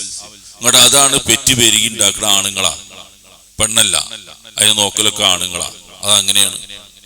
എന്തെല്ലാം രൂപാണെന്ന് അറിയങ്ങള്. നിങ്ങളുണ്ടല്ലേ ഈ ചെടി, നമുക്ക് അത്ഭുതമാണ് അള്ളാന്റെ സൃഷ്ടിപ്പിന്റെ ലോകം. ഇതൊന്നും നമ്മൾ ഉണ്ടാക്കുക അള്ള ഉണ്ടാക്കുന്ന തന്നെയാണ്. നമ്മൾ വിചാരിക്കണ മാതിരി തന്നെ ഉണ്ടാക്കണം എന്ന് അള്ളാഹ്ക്ക് ഒരു നിയമമില്ല. ഈ ഏലമപ്പൊട്ടി എന്നൊരു ചെടിയുണ്ട്. നമ്മൾ ചെറുപ്പത്തിൽ സ്കൂളിലൊക്കെ അത് ബുക്കിന്റെ ഉള്ളിൽ വെച്ച് കാണ്ട് അത്ഭുതം കാണിക്കാരനാണ് പെൻസിൽ പറ്റിച്ചിരുന്നു കുട്ടിയോട്. വേറെ എന്തെങ്കിലും കാണിച്ചു തരാറിനാണ്. അപ്പൊ അതിനെ കാണിച്ചിരുന്നത് ഈ ഇലന്റെ പക്കത്ത് ഇങ്ങനെ ഉണ്ടാവും ചെടി. ഒരു ഇല കൊണ്ടു വെച്ചാൽ മതി. അങ്ങനെ കൊണ്ടാൽ കുറച്ച് അതിന്റെ പക്കത്തുനിന്നാണ് വേറെ ചെടി ഇങ്ങനെ ഉണ്ടാവുന്നത്. നമ്മൾക്ക് ചെടി കുഴിച്ചിടൊന്നും വേണ്ട, ഒക്കെ വേണ്ട. പൂളക്ക് കൊമ്പൂത്തിലാണെങ്കിൽ വേറൊന്നിന് വിത്ത്. ഞാൻ പറയുന്നത് വളരെ വൈവിധ്യങ്ങൾ നിറഞ്ഞൊരു ലോകമാണ് ഈ സൃഷ്ടിപ്പിൻ്റെത്. എങ്ങനെയും അള്ള സൃഷ്ടിക്കും, ഒരു നിയമമില്ല. നിയമമല്ല എന്നാണ് നമ്മൾ പറയുന്ന ഒരു നിയമം അതിന് ബാധകമല്ല. അള്ളാഹ്ക്ക് തോന്നിയതുപോലെ അള്ള സൃഷ്ടിക്കുക. അത് കൊമ്പുത്തിയിട്ടായിട്ടും ബീജങ്ങളിൽ നിന്നായിട്ടും എലമെന്നായിട്ടും ടിഷ്യൂ കൾച്ചർ മുഖേന അങ്ങനെ ആയിട്ടും ഇനി ഏതെങ്കിലും രൂപമൊക്കെ ഉണ്ടോ എന്ന് പടച്ചോനെ തന്നെ അറിയുള്ളൂ. അത് നമ്മളിങ്ങനെ കണ്ടെത്തുമ്പോഴാണ് ഇങ്ങനെയും സൃഷ്ടിപ്പ് നടക്കണ്ടില്ലേ, ഇങ്ങനെയും നടത്താല്ലേ പടച്ചോന് എന്ന് നമ്മളിങ്ങനെ. അപ്പൊ ഞാൻ അതൊക്കെ പറയുന്നത്, ഈ സൃഷ്ടിപ്പിന്റെ ലോകം വളരെ അത്ഭുതകരമാണ്. അള്ളാഹു അവന് ഉദ്ദേശിക്കുന്നത് സൃഷ്ടിക്കും എന്ന് പറഞ്ഞത് അങ്ങനെ തന്നെയാണ്. അതിന്റെ ഒരു സൃഷ്ടിയാണ് ഈ മലക്കുകള്. പ്രകാശം കൊണ്ട് സൃഷ്ടിക്കുന്നു, മറ്റേ തീ കൊണ്ട് സൃഷ്ടിക്കുന്നു, വേറെ മണ്ണുകൊണ്ട് സൃഷ്ടിക്കുന്നു. ഇങ്ങനെ പല തരത്തിലും സൃഷ്ടിക്കുന്നു. പ്രകാശം കൊണ്ട് അള്ള സൃഷ്ടിച്ചു. ഈ പ്രകാശം കൊണ്ട് സൃഷ്ടിച്ചാല് അതിന്റെ സ്വഭാവമൊക്കെ ഉണ്ടാകുക. തീ കൊണ്ട് സൃഷ്ടിച്ചാൽ അതിന്റെ സ്വഭാവം ഉണ്ടാവും, മണ്ണുകൊണ്ട് സൃഷ്ടിച്ചാൽ അതിന്റെ സ്വഭാവം ഉണ്ടാവും എന്ന് നമുക്ക് പൊതുവായിട്ട് വിലയിരുത്താം. അപ്പൊ ഇതാണ് മലക്കുകളുടെ അസ്ല് സൃഷ്ടിപ്പ്, പ്രകാശം കൊണ്ടാണ്. ഇനി ഈ പ്രകാശം കൊണ്ട് സൃഷ്ടിക്കപ്പെട്ട മലക്കുകളെ പറ്റി ഖുർആനിൽ അതിന്റെ രൂപം പറയുന്നുണ്ട്, ഹദീസിലും വന്നിട്ടുണ്ട് എങ്ങനെയാണ് മലക്കുകൾ. ഈ സൂറത്തുൽ ഫാത്തിർ എന്ന് പറഞ്ഞ സൂറത്ത് 35-ാമത്തെ സൂറത്താണ്. അതിൽ ആദ്യത്തെ ആയത്ത് നോക്ക് നിങ്ങൾ. അൽഹംദുലില്ലാഹി ഫാത്തിരിസ് സമാവാതി വൽ അർദ്. ആകാശങ്ങളും ഭൂമിയും സൃഷ്ടിച്ച അല്ലാഹുവിനാകുന്നു സർവസ്തുതിയും. ആകാശങ്ങളും ഭൂമിയും സൃഷ്ടിച്ച അല്ലാഹുവിനാകുന്നു സർവസ്തുതിയും. ഇതിന് പിന്നെ പറയുന്നത് ജാഇലിൽ മലായികത്തി റുസുലൻ. മലക്കുകളെ അവൻ റുസുലുകളാക്കിയിരിക്കുന്നു. റുസുലാക്കിയ ദൂതന്മാരാക്കിയിരിക്കുന്നു. അള്ളാഹു നൽകുന്ന സന്ദേശം കൈമാറുന്നവരാക്കി അള്ളാഹു അവരെ മാറ്റിയിട്ടുണ്ട്. അങ്ങനെയുള്ള അള്ളാഹുവിനാകുന്നു സർവസ്തുതി. അപ്പൊ അള്ളാഹു അവന്റെ സന്ദേശവും കൽപ്പനകളും കൊടുത്ത് അത് ഏറ്റുവാങ്ങി ഏറ്റെടുത്ത് നടപ്പാക്കാവുന്ന ഒരു വിഭാഗമായിട്ട് മലക്കളെ സൃഷ്ടിച്ചിട്ടുണ്ട്. അല്ല, മലക്കൾ സ്വന്തം തീരുമാനിക്കാനും പറ്റൂല. അത് ആയത്തുകൾക്ക് വേറെ വരുന്നുണ്ട്. അള്ളാഹു കൊടുക്കുന്ന സന്ദേശം പോകും. ഇങ്ങനെ അവരുടെ സ്വഭാവം പറഞ്ഞത് അറിയും. ഉലി അജ്നിഹത്തിൻ, ചിറകുകളുള്ളവരാണ് മലക്കുകൾ. മലക്കുകൾക്ക് ചിറകുണ്ട്. അവരുടെ പ്രകൃതിയിൽ നമ്മൾ പറഞ്ഞൊരു ജന്മന അല്ലെങ്കിൽ സൃഷ്ടിപ്പിൽ ചിറകുള്ളവരാണ് മലക്കുകൾ. എത്ര ചിറക്? മസ്ന വ സുലാസ വ റുബാ, 2, 3, 4 ചിറകുകളൊക്കെ ഉണ്ട്. ഇതിന് പിന്നെ പറയുന്നത് യസീദു ഫിൽ ഖൽഖി മാ യശാ. അള്ളാഹു അവന്റെ സൃഷ്ടിപ്പിൽ അവൻ ഉദ്ദേശിക്കുന്ന അത്രയും പിന്നെ വർദ്ധിപ്പിക്കുകയും ചെയ്യും. ഇന്നല്ലാഹു അലാ കുല്ലി ഷൈഇൻ ഖദീർ. അള്ളാഹു എല്ലാ കാര്യം ചെയ്യാൻ കഴിവുള്ളവനാണ്. അപ്പൊ 2 ചിറക്, 3 ചിറക്, 4 ചിറകൊക്കെ ഉണ്ടാവും. ഇഷ്ടംപോലെ ചിറകുള്ള മലക്കുകൾ ഉണ്ടാവും, ഒക്കെ ഉണ്ടാവും. അത് അള്ളാഹ് ഉദ്ദേശിച്ചവരുണ്ടാക്കും. അള്ളാഹ്ക്ക് അതിനൊക്കെ കഴിയുകയും ചെയ്യുന്ന. അത് മലക്കുകളെ പറ്റി പറയുന്ന ചിറകുകളുള്ള മലക്കുകൾ. മലക്കളുടെ സൃഷ്ടിപ്പിൽ പ്രകൃതിയിൽ ചിറകുകളുണ്ട് അവർക്ക്. 2, 4 ഒക്കെ ഉണ്ട്. അപ്പൊ ചിറകുകളുടെ എണ്ണം കൂടുന്നത് ചിലപ്പോൾ അവരുടെ യോഗ്യത കൂടാനോ അല്ലെ ശക്തി കൂടാനോ ഒക്കെ ആയിരിക്കാം. നമുക്കിങ്ങനെ അഭിപ്രായം പറയാന്നല്ലാതെ ഉറപ്പിച്ചു പറയാൻ കഴിയില്ല. എണ്ണം കുറഞ്ഞവർ അതിനനുസരിച്ച് ആവശ്യമുള്ളവരായിരിക്കും, കൂടുതലുള്ളവരാകും. നബി സല്ലല്ലാഹു അലൈഹി വസല്ലം ഈ റസൂലിന് വഹി കൊണ്ടുവരുന്ന ജിബ്രീൽ എന്ന് പറയുന്ന ഒരു മലക്കുണ്ട്. മലക്കളുടെ നേതാവാണ്. ആ മലക്കിനെ 2 തവണ കണ്ടതായിട്ട് റസൂൽ പറയുന്നുണ്ട്. ജിബ്രീലിനെ ഒന്നിലധികം തവണ, പല തവണയും കണ്ടു. പക്ഷെ ജിബ്രീലായിട്ട് മലക്കായിട്ട് കണ്ടേ, മലക്കിന്റെ യഥാർത്ഥ രൂപത്തിൽ കണ്ട 2 സന്ദർഭം പറയുന്നുണ്ട്. അത് ഖുർആനും പരാമർശിച്ചിട്ടുണ്ട്. വലഖദ് റആഹു ബിൽ ഉഫ്കിൽ മുബീൻ. തെളിഞ്ഞ ചക്രവാളത്തിൽ ആ ജിബ്രീൽ അലൈഹിസ്സലാമിനെ നബി കണ്ടു. ഇതെന്താ സംഭവം എന്നറിയാം നിങ്ങള്? റസൂൽ സല്ലല്ലാഹു അലൈഹി വസല്ലമക്ക് ആദ്യം വഹി കിട്ടി. ജിബ്രീൽ വന്നിട്ട് ഹിറാ ഗുഹയിൽ വെച്ച് വഹി കിട്ടി റസൂലുള്ളാഹിക്ക്. ആ വഹി കിട്ടി നബി ജനങ്ങളോട് പറഞ്ഞു. അപ്പോ ആളുകളൊക്കെ അറിഞ്ഞു. അവർക്ക് ആർക്കും പരിചയമില്ലാത്തൊരു സംഗതിയാ. വഹി കിട്ടിയിട്ടുണ്ട്, ഇന്നോട് ഇങ്ങനെ പറഞ്ഞിട്ടുണ്ടെന്നൊക്കെ പറയുമ്പോൾ ആൾക്കാർ വിശ്വസിക്കൂല എന്ന് ഉറപ്പാണല്ലോ. എന്തോ പ്രശ്നം ഉണ്ടെന്നല്ലേ വിചാരിക്കുള്ളൂ. ഒരാൾ ഇങ്ങനെ വന്നിട്ട് കുറച്ചാലും ഗുഹയിൽ പോയിരുന്ന് വന്നിരിങ്ങനെ, പിന്നെ കുറച്ചെടുത്ത് കിട്ടണില്ല, നബിക്ക് തന്നെ പ്രയാസമായി. അപ്പൊ ആളുകൾ പരിഹസിക്കാൻ തുടങ്ങി. മുഹമ്മദേ, എന്റെ ആ കൂടിയ ജിന്നൊക്കെ പോയി ചോദിച്ചു. വലിയ പ്രയാസത്തില് മക്കയുടെ ചുറ്റും ഇങ്ങനെ നടക്കുകയാണ്. ആ മലന്റെ മുകളിൽ കൂടെ കയറി ഇങ്ങനെ നടക്കുക. എന്താ ഇപ്പം മേപ്പോട്ട് നോക്കും, അള്ളാഹ് എന്താ വഹി ജിബ്രീലിനെ പറഞ്ഞേക്കാത്തത്. അങ്ങനെ ജിബ്രീൽ അലൈഹിസ്സലാം നബിയുടെ മുമ്പിൽ പ്രത്യക്ഷപ്പെട്ടു. ആ രംഗ റസൂൽ പറയുന്നത് 600 ചിറകുകൾ ഉണ്ടായിരുന്നു. 600 ചിറകുകളുള്ള ചിറക് ഇങ്ങനെ വിടർത്തി നിന്നുകൊണ്ട് ജിബ്രീൽ നബിന്റെ മുമ്പിൽ ഇങ്ങനെ പ്രത്യക്ഷപ്പെട്ടു. ചക്രവാളങ്ങൾ ഇങ്ങനെ മൂടുന്ന രീതിയിൽ വന്നു നിന്നിരുന്നു. ആ രീതിയിൽ ജിബ്രീൽ പ്രത്യക്ഷപ്പെട്ടു. ചിറകുകളിൽ നിന്നൊക്കെ മുത്തും വൈരവും ഇങ്ങനെ അടർന്നു വീഴുന്നത് പോലെ എനിക്ക് തോന്നിയിരുന്നു. അങ്ങനെ വന്നിട്ട് നബിനോട് സംസാരിച്ചു. അവിടെ ജിബ്രീലിനെ പരിചയപ്പെടുത്തിയത് 600 ചിറകുകളുള്ള ഒന്നായിട്ടാണ്. അതാണ് നബി നേരെ ജിബ്രീലിനെ കണ്ട ഒരു സന്ദർഭം. അത് ദുനിയാവിൽ തന്നെ കണ്ടതാ, ഭൂമിയിൽ നിന്ന് ഇങ്ങനെ കണ്ടതാ. അങ്ങനെ മുബീൻ, പ്രത്യക്ഷമായ ചക്രവാളത്തിൽ നബി ജിബ്രീലിനെ അലൈഹിസ്സലാമിയെ കണ്ടു എന്ന് പറയുന്നുണ്ട്. അപ്പൊ നബി കണ്ടിട്ടുണ്ട്, നമുക്ക് കാണാൻ കഴിയില്ല. നബിക്ക് അള്ളാഹു അതിനുള്ള ശക്തി പ്രത്യേകമായി നൽകി. നമ്മളെ കണ്ണുകൊണ്ടാവൊന്നും കാണൂല. നബിക്ക് അള്ളാഹു പ്രത്യേകമായിട്ട് കാണിച്ചു കൊടുക്കാനുള്ള കഴിവുണ്ട്. നമ്മളെ കണ്ണിന് കുറവ് പരിമിതിന്റെ നേരത്തെ പറഞ്ഞു, നബിക്ക് കാണിച്ചു കൊടുത്തു. രണ്ടാമത് ജിബ്രീൽ അലൈഹിസ്സലാമിയെ റസൂൽ കണ്ടൊരു സംഭവം. ഇസ്രായി മേറാജ് നമ്മൾ പറയുന്ന ഒരു സംഭവമുണ്ട്, ഖുർആനിൽ പരാമർശിച്ചാണിത്. മേറാജ് യാത്ര, ഇസ്രായി യാത്ര എന്ന് പറഞ്ഞാൽ അതിന്റെ അടിസ്ഥാനം മക്കയിൽ നിന്ന് മസ്ജിദുൽ ഹറാമിന്റെ അടുക്കൽ നിന്ന് റസൂൽ ഒരു രാത്രിയുടെ വളരെ കുറഞ്ഞൊരു സമയം കൊണ്ട് ബൈത്തുൽ മുഖദ്ദസ് ഫലസ്തീനിലേക്ക്, ഷാം, സിറിയ അവിടേക്ക് യാത്ര പോവുകയും അവിടെ നിന്ന്, അതാണ് ഇസ്രാ എന്ന് പറഞ്ഞത്, അവിടുന്ന് അങ്ങോട്ട് 7 ആകാശവും പോയി തിരിച്ചു വന്നത് മേറാജ്. മറ്റൊരു യാത്ര മേറാജറിനെ മേലോട്ട് പോവാന്നർത്ഥം. മേലോട്ട് പോയ ആ യാത്ര 7 ആകാശം കണ്ട് അള്ളാഹുവിന്റെ സന്ദേശമൊക്കെ സ്വീകരിച്ചു വന്ന മേറാജ്. ഈ മേറാജ് യാത്രയിൽ റസൂൽ ജിബ്രീലിനെ കണ്ടിട്ടുണ്ട്. യഥാർത്ഥ രൂപത്തിൽ റസൂലിനെ ഇങ്ങനെ കൊണ്ടുപോയിരുന്ന ഓരോ ആകാശവും കടന്ന് 7 ആകാശവും കൊണ്ടുപോയിരുന്നത് ജിബ്രീലായിരുന്നു. ജിബ്രീൽ അലൈഹിസ്സലാം അങ്ങനെ ഓരോ വാതിൽക്കൽ ചെന്ന് മുട്ടി വിളിച്ച് അവിടുത്തെ പാറാവുകാരോടൊക്കെ പറഞ്ഞ് മുഹമ്മദാണ് എന്റെ കൂടെ ഉള്ളവർക്ക് വളരെ സന്തോഷമാവും, കാരണം നബിക്ക് അത്രയും പരിഗണന ഉണ്ട്. അങ്ങനെ 7 ആകാശവും കടന്ന് തിരിച്ചു വന്നു. വലഖദ് റആഹു നസ്ലതൻ ഉഖ്റാ ഇൻദ സിദ്റത്തിൽ മുൻതഹ. ഖുർആൻ അതിനെ പറ്റി പറയുന്നത് ആ ജിബ്രീൽ അലൈഹിസ്സലാമെ അദ്ദേഹം മറ്റൊരിക്കൽ കൂടി കണ്ടിട്ടുണ്ട്. ഇൻദ സിദ്റത്തിൽ മുൻതഹ, അങ്ങേ അറ്റത്തുള്ള ആ സിദ്റയുടെ അടുക്ക, ആ ഒരു മരാണ് സിദ്റത്തുൽ മുൻതഹ. 7 ആകാശത്തുള്ളാട്ടോ ഈ പറയുന്നൊക്കെ റസൂൽ കണ്ടേ. സിദ്റത്തുൽ മുൻതഹയുടെ അടുക്കൽ വെച്ച് കണ്ടിട്ടുണ്ട്. സിദ്റത്തുൽ മുൻതഹ പറഞ്ഞ അങ്ങേ അറ്റത്തുള്ള ദേവദാരു വൃക്ഷമെന്നോ അല്ലെങ്കിൽ ഇലന്ത മരം എന്നൊക്കെ അർത്ഥം പറയാം.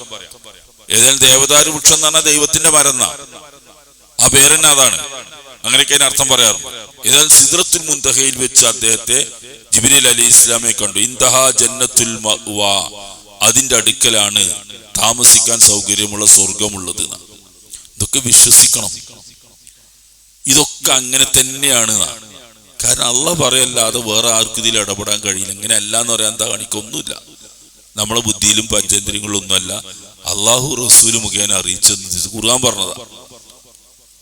അവിടെ വെച്ച് ജിബ്രീലിനെ കണ്ടിട്ടുണ്ട്. അപ്പൊ 2 തവണ ജിബ്രീലിനെ സാക്ഷാൽ രൂപത്തിൽ റസൂലിനെ കണ്ടിട്ടുണ്ട്. അതിലിങ്ങനെ ഒരിക്കൽ കണ്ട സംഭവമാണ് ആ പറഞ്ഞത്. അവിടെ 600 ചിറകുകളുള്ള ഒരു രീതിയിൽ കണ്ടു. അപ്പൊ മലക്കുകൾ സൃഷ്ടിപ്പ് പറഞ്ഞു, ആ സൃഷ്ടിപ്പിലുള്ള രൂപം പറഞ്ഞു. രൂപം ചിറകുകളും ഒക്കെ ഉള്ള രൂപത്തിലാണ് മലക്കുകൾ ഉള്ളത് എന്ന് ഖുർആൻ നമ്മൾക്ക് പറഞ്ഞു തരികയും ചെയ്യുന്നു. ഇനി ഇതിൽ മനസ്സിലാക്കേണ്ട ഒരു സംഗതി, ഈ മലക്കുകള് നമ്മൾ അതിന്റെ വിശ്വാസവും കാര്യങ്ങളൊക്കെ പറയുമ്പോ എന്താണ് ഈ മലക്കുകളിൽ വിശ്വസിക്കാറുന്ന? നമ്മൾ മലക്കുകളിൽ വിശ്വസിക്കണം എന്ന് അറിയണ്ടല്ലോ. എന്താ ഇനി വിശ്വസിക്കാറുന്ന? അത് പൊതുവായിട്ട് നമ്മൾ മലക്കുകളുണ്ടെന്ന് വിശ്വസിക്കുന്നത് അതിന്റെ ഒരു ഭാഗമാണ്. അതിന് പുറമെ വിശദമായി വിശ്വസിക്കേണ്ട കുറെ കാര്യങ്ങളുണ്ട്. അതാണ് നമ്മളുടെ ഈ വിഷയത്തിന്റെ ഒരു മർമ്മം. ഒരു ഭാഗം വരുന്നത് മലക്കുകൾ എന്ന് പറയുന്നത് അതിന്റെ അസ്തിത്വം നമ്മൾ അംഗീകരിച്ചു കൊടുക്കാണ്. അസ്തിത്വം അംഗീകരിക്കാറുണ്ട്. അതറിയാം, മലക്കുകൾ എന്ന് പറഞ്ഞൊരു സൃഷ്ടി ഉണ്ട് എന്നും അത് പ്രകാശം കൊണ്ട് സൃഷ്ടിക്കപ്പെട്ടതാണ് എന്നും പുറമെ അവർക്ക് അവരുടേതായ ലോകം ഉണ്ട് എന്ന് നമ്മൾ വിശ്വസിക്കണം. അതാണ് അതിൽ വിശ്വാസം. അല്ല, മലക്കുകൾ ഉണ്ടെങ്കിൽ ഉണ്ടായിക്കോട്ടെ എന്നുള്ളതല്ല. ഉണ്ടേക്കോ നമുക്കറിയില്ല എന്ന് പറയാനല്ല, അങ്ങനെ പറയാൻ പാടില്ല. വിശ്വാസ കാര്യങ്ങൾ അള്ളാഹുവിന്റെ സൃഷ്ടികളായിട്ട് മലക്കുകൾ എന്ന് പറയുന്ന ഒരു വിഭാഗം ഉണ്ട്. അത് വെറും ഒരു ആശയമല്ല, ഒരു അസ്തിത്വം അവർക്കുണ്ട്. പ്രകാശം കൊണ്ട് സൃഷ്ടിക്കപ്പെട്ട ഒരു അസ്തിത്വമുണ്ട്. ഇപ്പൊ മനുഷ്യരായ നമ്മൾക്ക് മണ്ണുകൊണ്ട് സൃഷ്ടിച്ച അസ്തിത്വം ഉണ്ട്. മനുഷ്യൻ ഡേക്കെന്ന് പറയുന്ന മാതിരിയല്ല, മനുഷ്യണ്ട് എന്നതുപോലെ ഒരു അസ്തിത്വം ആർക്കുണ്ട്? മലക്കുകൾക്കുണ്ട് എന്ന് ഉറച്ചു വിശ്വസിക്കണം. അങ്ങനെ ഒരു സൃഷ്ടികൾ ഇവിടെ ഉണ്ട്, ഇവിടെയൊക്കെ അവർ നടക്കുന്നുണ്ട്. അള്ളാഹു ഏൽപ്പിച്ച ചുമതലകൾ നിർവഹിച്ചുകൊണ്ട് ഈ ഭൂമിയുടെ പല ഭാഗങ്ങളിലും ലോകത്തിന്റെ പല ഭാഗങ്ങളിലും അവരുണ്ട്. അവർക്കൊക്കെ ഒരു ഡ്യൂട്ടി ഉണ്ട്. അങ്ങനെ ഒരു അസ്തിത്വമുള്ളവരാണ് എന്ന് അംഗീകരിക്കുക എന്നുള്ളതാണ് ഇതിൽ ഒന്നാമത്തെ ഭാഗം. അതാണ് മലക്കുകളുടെ വിശ്വാസത്തിന്റെ ഒരു ഭാഗം. രണ്ടാമത്തത്, അവർക്ക് അള്ളാഹു കൊടുത്ത സ്ഥാനവും ബഹുമാനവും ഒക്കെ നമ്മൾ അംഗീകരിച്ചു കൊടുക്കണം. മലക്കുകൾക്ക് മലക്കുകൾ വെറുതെ എങ്ങനെ സൃഷ്ടിച്ച് ഒരു അന്തരീക്ഷത്തിൽ വിട്ടല്ല.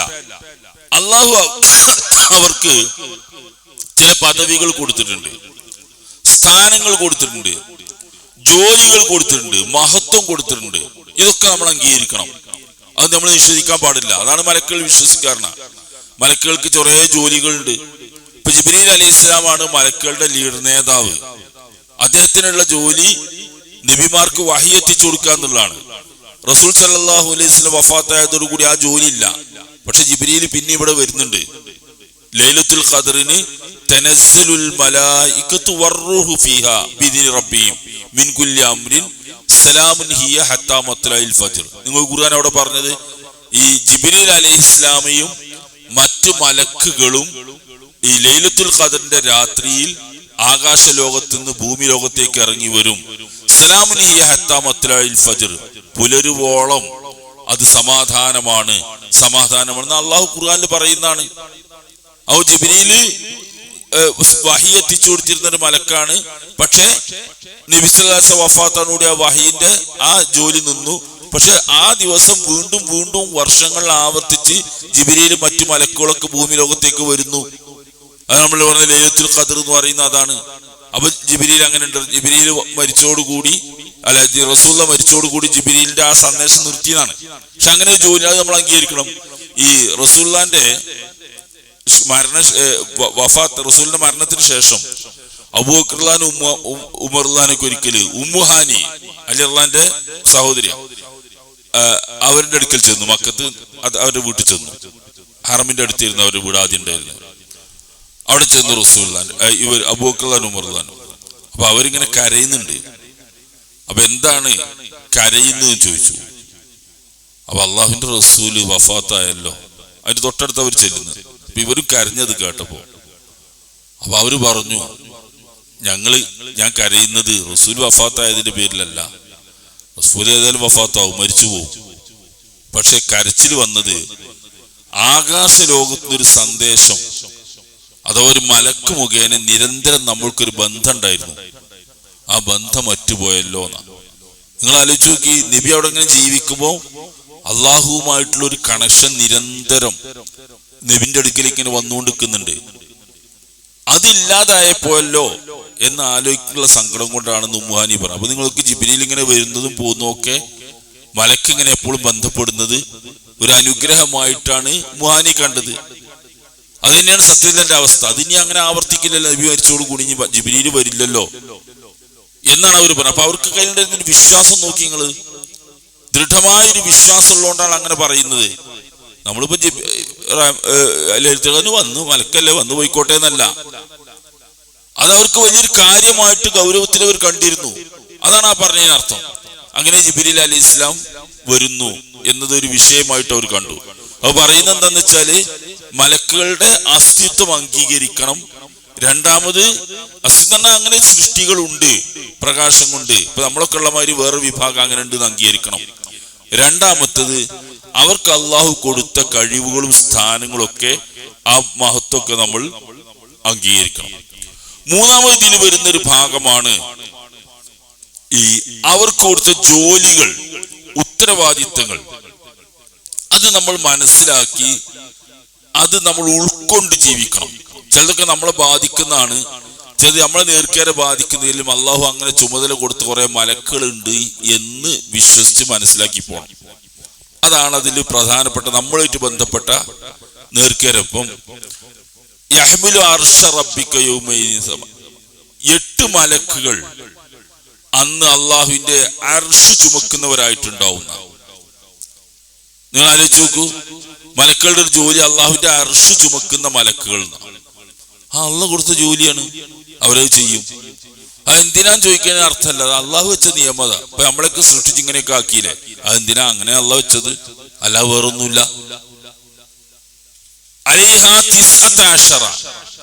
നരകത്തിന്റെ പാറാവുകാരായിട്ട് 19 മലക്കുകൾ ഉണ്ട് എന്ന് പറയുന്നുണ്ട് ഖുർആനിൽ.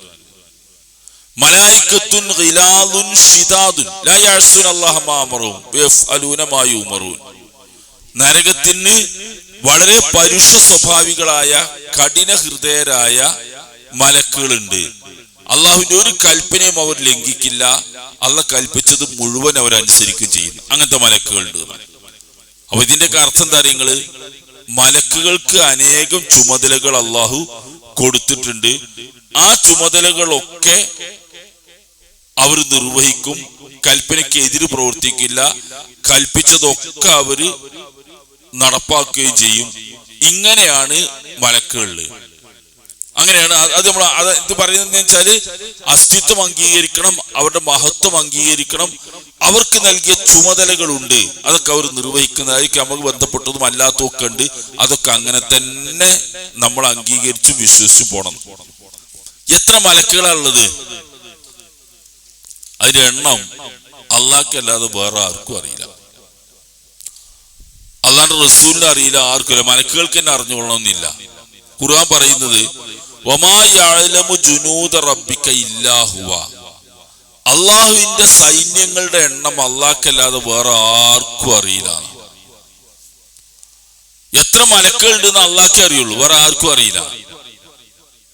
നമ്മൾക്ക് അറിയുന്ന കുറെ മലക്കുകളും ജോലി നമ്മൾ വിശദീകരിക്കാം, അതൊക്കെ നമുക്ക് അറിയുന്നതാ. അല്ലാത്തൊന്നും നമുക്കറിയില്ല. അപ്പൊ അത്രയധികം എണ്ണമറ്റ മലക്കുകളുണ്ട് ലോകത്ത്, പല സ്ഥലങ്ങളിലുണ്ട്. നബി സല്ലല്ലാഹു അലൈഹി വസല്ലമ ഈ പറഞ്ഞ ഒരു സംഗതി, ഈ മിഅ്റാജ് യാത്രയില്, മിഅ്റാജ് യാത്ര നമ്മൾ പറഞ്ഞു, റസൂൽ ബൈത്തുൽ മുഖദ്ദസിൽ നിന്ന് 7 ആകാശം കടന്നു പോയല്ലോ. അങ്ങനെ എത്തിയ ബൈത്തുൽ മഅ്മൂർ, അങ്ങനെ ഞാൻ ബൈത്തുൽ മഅ്മൂറിലേക്ക് ഞാൻ ഉയർത്തപ്പെട്ടു, അവിടെ എത്തി. ബൈത്തുൽ മഅ്മൂർ എന്ന് പറഞ്ഞാൽ 7ാം ആകാശത്ത്, ശ്രദ്ധിക്കുക, 7ാം ആകാശത്ത് നമ്മളെ ഭൂമിയിലുള്ള കഅബക്ക് സമാനമായിട്ട് 7ാം ആകാശത്തുള്ളൊരു വീടാണ്. ഇതൊക്കെ ഉണ്ട്, ഖുർആൻ പറഞ്ഞാണ്. അല്ല നമ്മൾക്ക് നമ്മളെ യുക്തിയോട് കണ്ടുപിടിക്കാൻ. ഈ കഅബക്ക് സമാനമായിട്ട് അവിടെ ഉണ്ട്. ഇബ്രാഹിം അലൈഹിസ്സലാമയെ റസൂൽ കണ്ടത് അവിടെ വെച്ചാ. ഇവിടെ കഅബ പണിതുയർത്തിയ ഇബ്രാഹിം അലൈഹിസ്സലാം ആ ബൈത്തുൽ മഅ്മൂർ ചാരിയിരിക്കുന്ന കുറെ കുട്ടികൾ, സ്വർഗത്തിലെത്തിയ അല്ലെങ്കിൽ വിചാരണ ആവശ്യമില്ലാത്ത കുറെ കുട്ടികൾ അദ്ദേഹത്തിന് ചുറ്റും ഉണ്ടായിരുന്നു. ഇബ്രാഹിം അലൈഹിസ്സലാം റസൂൽ പറയുന്നുണ്ട് അതിനെപ്പറ്റി. ഓരോ നബിമാരെ ഞാൻ കണ്ടു, അതിൽ ഇബ്രാഹിം അലൈഹിസ്സലാം ഞാൻ കണ്ടു. ഓരോരുത്തരും രൂപം എങ്ങനെയാണ്? ഇബ്രാഹിം അലൈഹിസ്സലാമിന്റെ രൂപം പറഞ്ഞെങ്ങനെ അറിയോ? അദ്ദേഹം ഏറ്റവും സാദൃശ്യമുള്ളത് സാഹിബക്കും, നിങ്ങളുടെ ആളായ മുഹമ്മദ് നബിയോടാണ് അദ്ദേഹത്തിന് സാദൃശ്യമുള്ളത് രൂപത്തിൽ. നബിന്റെ അതേ രൂപസാദൃശ്യമായിരുന്നു ഇബ്രാഹിം നബിക്ക് ഉണ്ടായിരുന്നത്. ഇബ്രാഹിം നബിയെ ചർച്ച ചെയ്യുന്ന സമയമാണല്ലോ. ഇബ്രാഹിം നബിക്ക് ഉണ്ടായിരുന്നെന്ന് റസൂൽ പറയുന്നുണ്ട്. 7ാം ആകാശത്തിൽ വെച്ച് ഇബ്രാഹിം നബിയെ കണ്ടതായിട്ടും റസൂൽ പറയുന്നു. അങ്ങനെ ബൈത്തുൽ മഅ്മൂറിൽ ആ സംഭവം പറയുന്നിടത്ത് ജിബ്രീല, അപ്പൊ ഞാൻ ജിബ്രീലിനോട് ചോദിച്ചു, എന്താണ് ഇത്? ഇതൊക്കെ നബി അങ്ങനെ അത്ഭുതമായിട്ട് കാണുന്നു. ഹാദൽ ബൈത്തുൽ മഅ്മൂർ, ഇത് ബൈത്തുൽ മഅ്മൂറാണ്. അങ്ങനെ പറയാണ്, യുസല്ലി ഫീ കുല്ലി യൗമിൻ 70,000 മലക്കിൻ, 70,000 മലക്കുകൾ ഓരോ ദിവസവും ബൈത്തുൽ മഅ്മൂറിൽ നിസ്കരിക്കും. 70,000 മലക്കുകൾ ഓരോ ദിവസവും നമസ്കരിക്കും. ഇതാ ഖറജു ലം യഊദു ഇലൈഹി ആഖിറ ലം യഊദു ഇലൈഹി, അതിലേക്ക് ഒരാള് നിസ്കരിച്ച് പുറത്തിറങ്ങിയാൽ പിന്നെ രണ്ടാമത് അയാൾ വരുന്നു, ആ മലക്ക് വരുന്നില്ല, പിന്നെ വരുന്നില്ല, വേറുള്ള വരുന്നത്. അങ്ങനെ ഓരോ ദിവസവും 70,000 മലക്കുകൾ ഇങ്ങനെ ആവർത്തിക്കാതെ വന്നും പോയും കൊണ്ട് നിൽക്കുന്ന ഒരു സ്ഥലമാണ് ബൈത്തുൽ മഅ്മൂർ. ബൈത്തുൽ മഅ്മൂർ എന്ന് പറഞ്ഞാൽ അതിന് അർത്ഥം പറയാവുന്നത് ജനനിബിഡമായ വീട് എന്നാണ്. മഅ്മൂർ എന്ന് പറഞ്ഞാൽ പെരുമാറ്റമുള്ളത്. അപ്പൊ ജനനിബിഡമായ, എപ്പോഴും ജനസാന്നിധ്യമുള്ള 70,000 മലക്കുള്ള സമയത്ത് അവിടെ ഉണ്ടാവുന്ന ഒരു പോയോല് പിന്നെ വരുന്നില്ല എന്ന്, വേറെല്ല വരുന്നത്. അങ്ങനെ നിത്യം വന്നു. അതാണ് വമാ യഅലമു ജുനൂദ റബ്ബിക ഇല്ലാ ഹു, അള്ളാന്റെ സൈന്യം എത്രയെന്ന് അള്ളാഹ്ക്ക് തന്നെ അറിയുള്ളൂ. അതാണ് ബൈത്തുൽ മഅ്മൂർ. ആ ബൈത്തുൽ മഅ്മൂറിൽ അത്രയും എണ്ണം മലക്കുകൾ വരുന്നു. ആ മലക്കളുടെ എണ്ണം എത്ര നമ്മൾ കാണാൻ കഴിയില്ല, നിശ്ചയിക്കാനും കഴിയില്ല, പറയാനും കഴിയില്ല. അങ്ങനെ എണ്ണമറ്റ മലക്കുകൾ അള്ളാന്റെ സൃഷ്ടിക്കിന്റെ ഭാഗമായിട്ടുണ്ട് എന്ന് വിശ്വസിക്കുക. അതൊക്കെ വിശ്വാസത്തിന്റെ കാര്യം. ഞാനൊരു ഭാഗം കൂടി നമുക്ക് പരാമർശിക്കാനുള്ളത് ഈ മലക്കുകളുടെ ആ ഭാഗവുമായിട്ട് ബന്ധപ്പെട്ട് വരുന്ന സംഗതി അവരുടെ ജോലിയും ഉത്തരവാദിത്വവുമാണ്. മലക്കുകളുടെ ഉത്തരവാദിത്വം അതിലെല്ലാം നമ്മൾക്കറിയില്ല.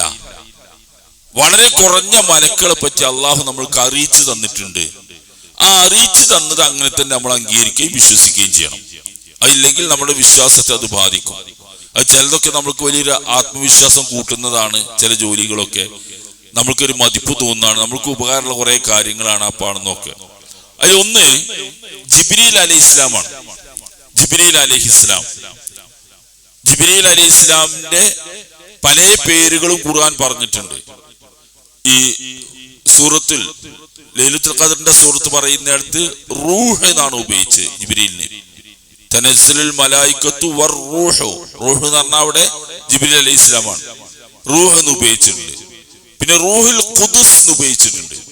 റൂഹുൽ ഖുദ്സ് എന്ന് പറഞ്ഞാൽ പരിശുദ്ധാത്മാവ്. റൂഹുൽ ഖുദ്സ്, ഈ പരിശുദ്ധാത്മാവ് എന്നുള്ളത് ജിബ്രീലിന്റെ പേരാണ്. ജിബ്രീലിന്റെ പേരാണ്. നമ്മുടെ ഈ ക്രൈസ്തവ സഹോദരന്മാര് അവരുടെ ദൈവത്തെ പറ്റി പറയുന്നിടത്ത് പിതാവ്, പുത്രൻ, പരിശുദ്ധാത്മാവ് എന്ന് പറയാറുണ്ട്. അത് അവരോട് നിങ്ങൾക്ക് ചോദിക്കാൻ അവസരം കിട്ടിയാൽ ചോദിച്ചു നോക്കേണ്ടി, അവർക്ക് പറയാൻ കഴിയാത്തൊരു ഭാഗമാണ്. പിതാവ് ഏതാന്ന് ചോദിച്ചാൽ അവര് ദൈവം, സാക്ഷാൽ ദൈവം എന്ന് അവർ പറയും. പുത്രൻ എന്ന് പറഞ്ഞാൽ യേശു ക്രിസ്തു എന്ന് പറയും. പരിശുദ്ധാത്മാവ് ആരാന്ന് ചോദിച്ചാൽ അവർ പറയില്ല, അത് അവർക്ക് അറിയില്ല. അവർ പറയുന്നത് അത് ദൈവികമായ രഹസ്യമാണ്, നമ്മൾക്ക് വ്യക്തമാക്കി തന്നിട്ടില്ല. അത് ഖുർആൻ പറയുന്നുണ്ട് ജിബ്രീലാണ് റൂഹുൽ ഖുദ്സ്. വളരെ ക്ലിയർ ആ ഖുർആനിലത്, നമുക്ക് മനസ്സിലാവും. ഓലെന്താ റൂഹുൽ ഖുദ്സ് കൊണ്ട് ദൈവത്തിന്റെ 3 അംശങ്ങളിൽ പിതാവ്, ദൈവമുണ്ട്, യേശു ഉണ്ട്, ജിബ്രീലും ഉണ്ട്. ഷോൽക്ക് റൂഹുൽ ഖുദ്സ് എന്താണെന്ന് അറിയില്ല. പരിശുദ്ധാത്മാവ് ദൈവികമായ ഒരു രഹസ്യമാണ്, നമുക്ക് വെളിപ്പെടുത്തിയിട്ടില്ല എന്ന് പറയുന്നത് അവർക്കറിയില്ല. പക്ഷെ ഖുർആൻ പറയുന്നു റൂഹുൽ ഖുദ്സ് എന്ന് പറഞ്ഞത് ജിബ്രീലിന്റെ പേരാണ്. അതുകൊണ്ട് നമുക്കത് മനസ്സിലാക്കുക, ഓല് ഉദ്ദേശിച്ചതാണ്, ഓൽക്ക് അറിയാതെ പോയതാണെന്നത്. പിന്നെ റൂഹുൽ അമീൻ, വിശ്വസാത്മാവ് എന്ന് പറഞ്ഞിട്ട് ഖുർആനിൽ. ഇതൊക്കെ ജിബ്രീൽ അലൈഹി ഇസ്ലാമിയുടെ പേരുകളാണ്, അദ്ദേഹത്തിന്റെ സ്ഥാനമാണ്.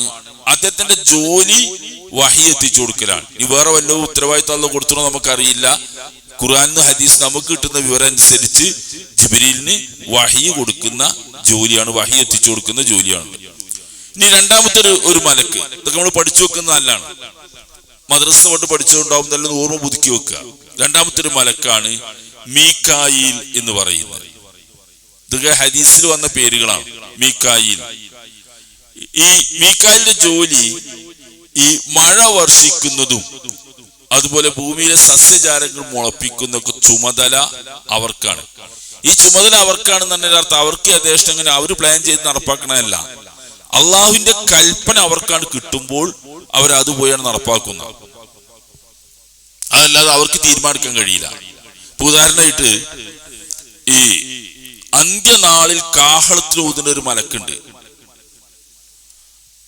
കാഹളത്തിൽ ഊതുന്ന ഒരു മലക്ക്, ആ മലക്ക് അതിന്റെ ജോലിയെ പറ്റി പറയുന്നത് എങ്ങനെയാ അറിയാം നിങ്ങള്? റസൂൽ സല്ലല്ലാഹു അലൈഹി വസല്ലം അത് പറയുന്നുണ്ട്. ഞാൻ എങ്ങനെയാണ് ഇവിടെ സുഖലോലുപനായി കഴിഞ്ഞുകൂടുക? കാരണം നിങ്ങൾക്ക് അറിയാത്ത പല കാര്യങ്ങൾ എനിക്ക് കാണാനും അറിയാനോ കഴിയുന്നു. ഞാൻ നബിയാണല്ലോ. നിങ്ങൾ വിചാരിക്കുന്നത് ഇവിടെ സുഖലോലുപനായിട്ട് എനിക്ക് കാണാൻ കഴിയില്ല, കഴിഞ്ഞുകൂടാൻ പറ്റൂല. ഈ റസൂലിന് ഉദാഹരണം പറഞ്ഞു തരോ? ഈ കാഹളത്തിൽ ഊതാൻ ചുമതലപ്പെടുത്തപ്പെട്ട മലക്ക് അദ്ദേഹത്തിന് ഊതാൻ കൊടുത്ത കാഹളം ചുണ്ടുകൾക്കിടയിൽ കടിച്ചു പിടിച്ചാണ് അദ്ദേഹം നിൽക്കുന്നത്. റസൂൽ പറയാം, ഞാനതിങ്ങനെ കാണുകയാണ്, എനിക്ക് എങ്ങനെ ഇവിടെ സുഖലോലുപനായി കഴിയുന്ന. അതിന് ചുണ്ടുകൾക്കിടയിൽ കടിച്ചു പിടിച്ച് നിൽക്കുന്നു. കണ്ണ് അള്ളാഹുവിന്റെ അർശിന്റെ നേരെ നട്ടു നിൽക്കുകയാണ്. ഇങ്ങനെ കണ്ണിൽ ഇമ വെട്ടാതെ നിൽക്കുന്നു. നെറ്റി ചുളിച്ച് കാത് കൂർപ്പിച്ചാണ് നിൽക്കുന്നതെന്ന. ഇങ്ങോട്ട് പറയാ റസൂല്, എപ്പോഴാണോ അള്ളാഹുവിന്റെ കൽപ്പന വരുന്നത് ആ സമയത്ത് അങ്ങോട്ട് ഊതാൻ. വേറെ ആർക്കും അത് അറിയില്ല എപ്പോഴാ കാഹളത്തിൽ ഊതാന്നുള്ളത്. ഇതിങ്ങനെ അറിയുകയും കാണുകയും ചെയ്ത എനിക്ക് എങ്ങനെയാണ് സുഖലോലുപനാകാൻ കഴിയുന്നത്? ആ മലക്കളുടെ ജോലിയുടെ സ്വഭാവം അതാ. ഈ സംഭവം തന്നെ നിങ്ങൾക്ക് കണ്ണ് കൂർപ്പിച്ച് അർശിന് അള്ളാഹുവിന്റെ നേരെ ഇങ്ങനെ നോക്കി കണ്ണ് ഇമ വെട്ടുന്നില്ല എന്നാ. ഇമ വെട്ടുന്നതിടക്ക് അങ്ങനെ പടച്ചോൻ പറഞ്ഞ കൽപ്പന നടപ്പാക്കാതെ പോലെ അത്ര ഇമ വെട്ടാതെ ചെവി കൂർപ്പിച്ച് നെറ്റി ചുളിപ്പിച്ച് സൂക്ഷിച്ച് നോക്കി നിൽക്കുന്നത്, ചുണ്ടുകൾക്കിടയിൽ കാഹളവും പിടിച്ചിങ്ങനെ നിൽക്കുകയാണെന്ന. അത് കാണുന്ന ഞാൻ എങ്ങനെയാണ് ഇവിടെ സുഖിച്ച് ജീവിക്കുക എന്ന് റസൂൽ ചോദിച്ചു. ഞാനത് പറഞ്ഞത് ആ കാര്യം അറിയാനും പിന്നെ മലക്കളുടെ ഡ്യൂട്ടിന്റെ സ്വഭാവം അങ്ങനെയാണ്. അള്ളാഹു എന്താണോ കൽപ്പിക്കുന്നത് ആ സമയത്ത് അതാണ് നിർവഹിക്കുക എന്നല്ലാതെ വേറൊന്നും അവർക്കതിൽ തീരുമാനമില്ല, അഭിപ്രായമൊന്നുമില്ല. കാരണം യഫ്അലൂന മാ യുഅ്മറൂൻ, കൽപ്പിക്കപ്പെടുന്ന അവർ ചെയ്യുന്നു. ലാ യഅ്സൂന അല്ലാഹ മാ അമറഹും, കൽപ്പിച്ചതിനെതിരിൽ ഒന്നും അവര് ചെയ്യൂല. പറഞ്ഞതിനപ്പുറം ഒന്നും ചെയ്യാൻ കഴിയില്ല. നമ്മൾക്ക് അങ്ങനെയല്ല. മനുഷ്യന്മാർക്ക് അസ്തിത്വ സ്വാതന്ത്ര്യം എന്നാ പറയാം. നമുക്ക് സ്വാതന്ത്ര്യമുണ്ട്, ഇപ്പൊ നമ്മൾ ചെയ്യാൻ പറഞ്ഞ ഒക്കെ ചെയ്യാതൊക്കെ നമുക്ക് കഴിയും, ചെയ്യേണ്ട പറഞ്ഞ ഒക്കെ ചെയ്യാനും കഴിയും, അത് നമുക്ക് കഴിയും. പക്ഷെ മലക്കുകൾക്ക് കഴിയില്ല. ചെയ്യാൻ പറഞ്ഞ ഒന്നേ ചെയ്യാൻ കഴിയുള്ളൂ, ചെയ്യേണ്ട പറഞ്ഞ ഒന്നും ചെയ്യാതിരിക്കാനും കഴിയില്ല, ചെയ്യാൻ കഴിയില്ല. അങ്ങനെയാണ് അതിന്റെ രൂപം. അപ്പൊ അസ്തിത്വ സ്വാതന്ത്ര്യം അവർക്കില്ല, അത് നമ്മൾക്കാണ് മലക്കുകളാണ്. അപ്പം മീക്കായിൽ എന്ന് പറഞ്ഞ മലക്കിന് അങ്ങനെ ഉണ്ട് എന്നാണ് ഇബ്നു കസീർ അദ്ദേഹത്തിന്റെ അൽ ബിദായയിൽ പറയുന്നത്. ആ രീതിയിലാണ് നമുക്ക് മനസ്സിലാക്കാൻ കഴിയുന്നത്. ഇനി ഇസ്രാഫീൽ, അത് നമ്മൾ പറഞ്ഞു. ഇസ്രാഫീൽ എന്ന് പറഞ്ഞ മലക്ക് കാഹളത്തിൽ ഊതുന്ന മലക്കാണ്. കാഹളത്തിൽ ഊത് പറഞ്ഞാൽ 2 തവണ കാഹളത്തിൽ ഊതുമെന്ന് ഹദീസിൽ വന്നിട്ടുണ്ട്. ഖുർആനിലും അതിന്റെ വാക്കുകൾ വന്നിട്ടുണ്ട്. വനുഫിഖ ഫിസ്സൂരി, അങ്ങനെ കാഹളത്തിൽ ഊതി എന്ന് പറയുന്നു. ഫൈദാഹും ഇലാ റബ്ബിഹിം യൻസിലൂൻ, അവർ റബ്ബിന്റെ അടുക്കിലേക്ക് അതാ ഒന്നായിട്ട് ഓടി വന്നു. ഒന്നാമത്തെ കാഹളത്തിൽ ഊതുന്നത്, ആ കാഹളത്തിൽ ഊതുന്നതോട് കൂടി ഈ ഭൂമിയിലെ ഈ സംവിധാനങ്ങളൊക്കെ നശിക്കും. നമ്മൾ പറഞ്ഞ അന്ത്യനാള് അങ്ങോട്ട് നടക്കും. അതിനാണ് ഇസ്രാഫീൽ എന്ന് പറഞ്ഞ മലക്ക് ഇങ്ങനെ കാത്തിരിക്കുന്നത്. അതാണ് വരുന്നോട് കൂടി, ആ കൽപ്പന വരുന്നോട് ഊതും. ഇതിന്റെ കർട്ടൺ അങ്ങോട്ട് വീഴും. ബട്ടൺ ഇങ്ങനെ അമർത്തുമ്പോൾ ഒന്നായിട്ട് കർട്ടൺ വീണ് ആണ് ക്ലോസ് ആക്കി നിർത്തിയാണ് പോകും പരിപാടി. പിന്നെ അന്ത്യനാള് കഴിഞ്ഞു, അവസാന നാളായി. അതാണ് കാഹളത്തിൽ ഊത്തിന്റെ ഒരു രംഗം. രണ്ടാമത്തത്, ഈ കാഹളത്തിൽ ഊതുമ്പോഴാണ് ഖബറുകളിൽ നിന്ന് എല്ലാ മനുഷ്യരും ഒന്നായിട്ട് ഖബറുകളിൽ നിന്ന് ഒന്നായിട്ട് ഒഴുകി ഒന്നായിട്ടാണ് വരുന്ന ഇറങ്ങി തിരിച്ചു പോകുന്നത് എന്ന് പറഞ്ഞാൽ, രണ്ടാമത്തെ കാഹളത്തിൽ ഈ ഇസ്രാഫീൽ എന്ന് പറഞ്ഞ മലക്ക് ഊത്താൻ വേണ്ടി കൽപ്പന. അതിന്റെ ഇടയ്ക്കുള്ള കാലയളവ് എത്രയെന്ന് ആർക്കും അറിയില്ല. എത്ര കാലമാണ് ഖബറിൽ കിടക്കേണ്ടി വരിക എന്നറിയില്ല. അവസാനത്തെ ഖിയാമത്ത് പോയിട്ട് മരിച്ച ആൾക്കാരും എത്ര കാലം കിടക്കേണ്ടി വരും. ഇപ്പൊ ആദം നബി അലൈഹി ഇസ്ലാമൊക്കെ മരിച്ചില്ലേ? ഇതൊക്കെ എത്ര കാലമാണ് നമുക്ക് ആർക്കും കണക്കും. ഇത് അള്ളാഹ് ഉദ്ദേശിക്കുമ്പോൾ പറയും, മലക്കുകൾ അതാണ് നടപ്പാക്കുന്നല്ല, ഒന്നുമില്ല. ആ മലക്കുകളുടെ കൽപ്പന, അള്ളാഹുവിന്റെ കൽപ്പന വരുമ്പോൾ മലക്കുകൾ ആ കാഹളത്തിൽ ഊതും. ഖബറുകളിൽ നിന്ന് എല്ലാവരും എഴുന്നേറ്റ് പോകും. എല്ലാവരും എഴുന്നേറ്റ് പോകും എന്ന് പറഞ്ഞാല്, ഈ റസൂൽ അത് പറഞ്ഞിട്ടുണ്ട്, ഉടുതുണിയില്ലാതെ വസ്ത്രങ്ങളൊന്നുമില്ലാതെ എല്ലാ ആളുകളും ആ കാഹളത്തിൽ മലക്കാലത്തിൽ ഊതുമ്പോൾ മണ്ണിൽ നിന്ന് ഇങ്ങനെ എഴുന്നേറ്റ് ഒരു കേന്ദ്രത്തിലേക്ക് ഒരുമിച്ച് കൂട്ടുന്ന മാതിരി ലക്ഷ്യത്തിലേക്ക് പോകുന്ന എല്ലാവരും ഒരു ഭാഗത്ത് വരും. നമ്മളൊരു മലയാളത്തേക്ക് അത് മാറ്റി പറഞ്ഞാൽ, പുതുമഴക്ക് മഴ പെയ്ത് മണ്ണ് തണുത്താല് ഒരു ഇതിന്നിങ്ങനെ പാറ്റ പൊടിഞ്ഞു വരുന്നുണ്ടെങ്കിൽ എന്നതുപോലെ ചിറക് വെച്ച് ഇങ്ങനെ വരും ഒക്കെ. അപ്പൊ ഇവിടുന്നൊക്കെ ഉണ്ടാവും. ഇത് നമുക്ക് പള്ളിയാണ്. ഇതിവിടെ കാര്യം മരിച്ചെടുക്കേണ്ടെന്ന് ആർക്കെങ്കിലും അറിയോ? കാലത്രയായി ഇവിടെ എല്ലാ സ്ഥലത്തുനിന്നും ഒന്നായിട്ട് പാറ്റ പെണ്ണുമാര് ഇങ്ങനെ പൊടിഞ്ഞ് മനുഷ്യന്മാരിങ്ങനെ നീച്ചങ്ങനെ പോവും. അതന്നെ ആണും പെണ്ണും ഒക്കെ ഉണ്ടാവും. അങ്ങനെയാണ് ആ അന്ത്യനാളിനെ പറ്റി അത് ആ ചുമതല കൊടുത്തിട്ടുള്ളത് ഇസ്രാഫീൽ എന്ന് പറഞ്ഞ മലക്കിന്. 2 തവണ വരും ആ സംഭവം. ഒന്ന് നശിപ്പിക്കാൻ വേണ്ടി, രണ്ടാമത് പുനർജീവിതത്തിന് വേണ്ടി ഇസ്രാഫീൽ കാത്തു. 3 റൂഹ് ഊതുന്ന ഒരു മലക്കുണ്ട്. മനസ്സിലാക്കി വെക്കുക. റൂഹ് ഊതുക എന്ന് പറഞ്ഞാൽ, മനുഷ്യൻ അള്ളാഹു ഗർഭാശയത്തിൽ സൃഷ്ടിക്കുമ്പോ പുരുഷ ബീജവും സ്ത്രീ അണ്ടവും സംയോജിച്ച് ഒരു രൂപം ഉണ്ടായി വരും. സിക്താണ്ടം നമ്മൾ പറയും, സൈഗോട്ട് എന്നൊക്കെ പറയും. അതിങ്ങനെ ആയാൽ 4 മാസം കഴിയുമ്പോഴാണ് റൂഹ് ഊതുക. അതൊക്കെ ഹദീസിൽ വന്നിട്ട് ബുഖാരി. 4 മാസം കഴിയുമ്പോൾ റൂഹ് ഊതും. അതുവരെ അങ്ങനെ വളർന്നു വരും. അതിന് റൂഹൊന്നും ഉണ്ടാവില്ല, ഒരു മാംസപിണ്ഡം അങ്ങനെ വളർന്നു വരും. അപ്പോഴാണ് ഒരു മലക്കിനെ പറഞ്ഞേക്കുന്നത്. ആ മലക്ക് വന്നിട്ട് റൂഹ് ഊതും. അതിന്റെ ഭാഗങ്ങളൊക്കെ നിശ്ചയിച്ചു കൊടുക്കും. നമുക്ക് അതിനെ പറ്റി വേറെ ഒരു വിവരവും ഇല്ല.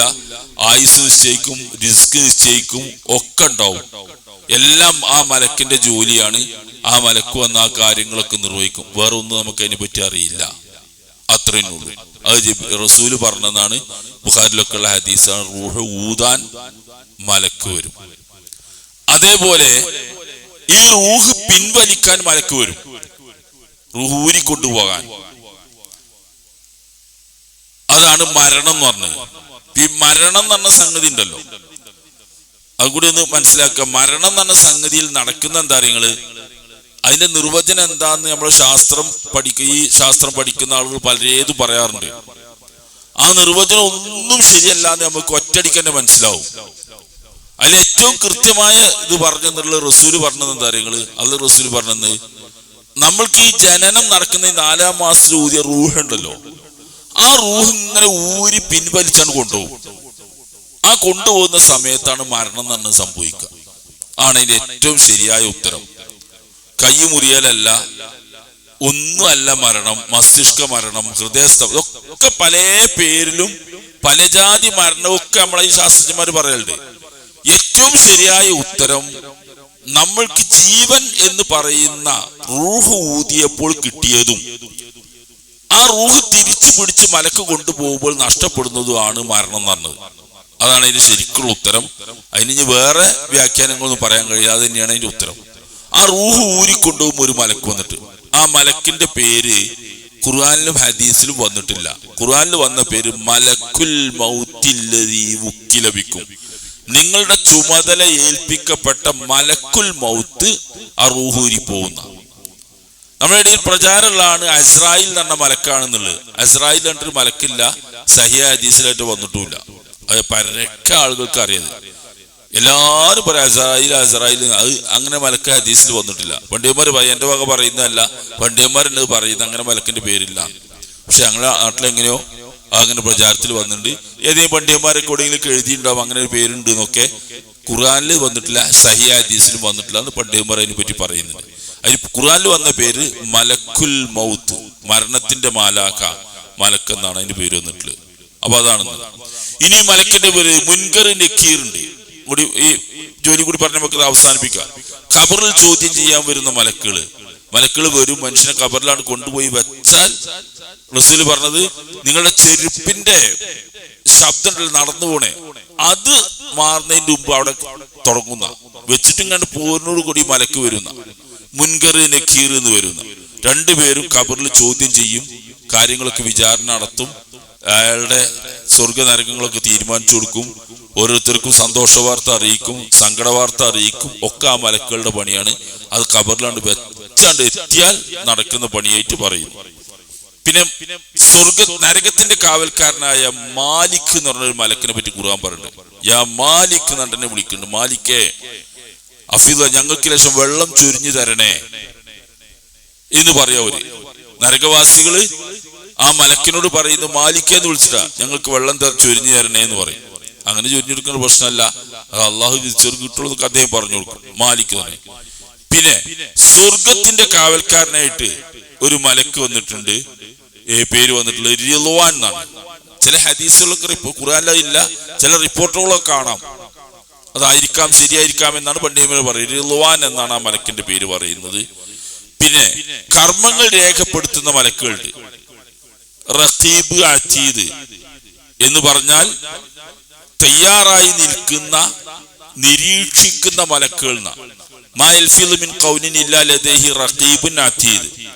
ഒരാളും ഒരു വാക്കും ഉരിയാടുന്നില്ല റഖീബ് അതീദ് ഇല്ലാതെ.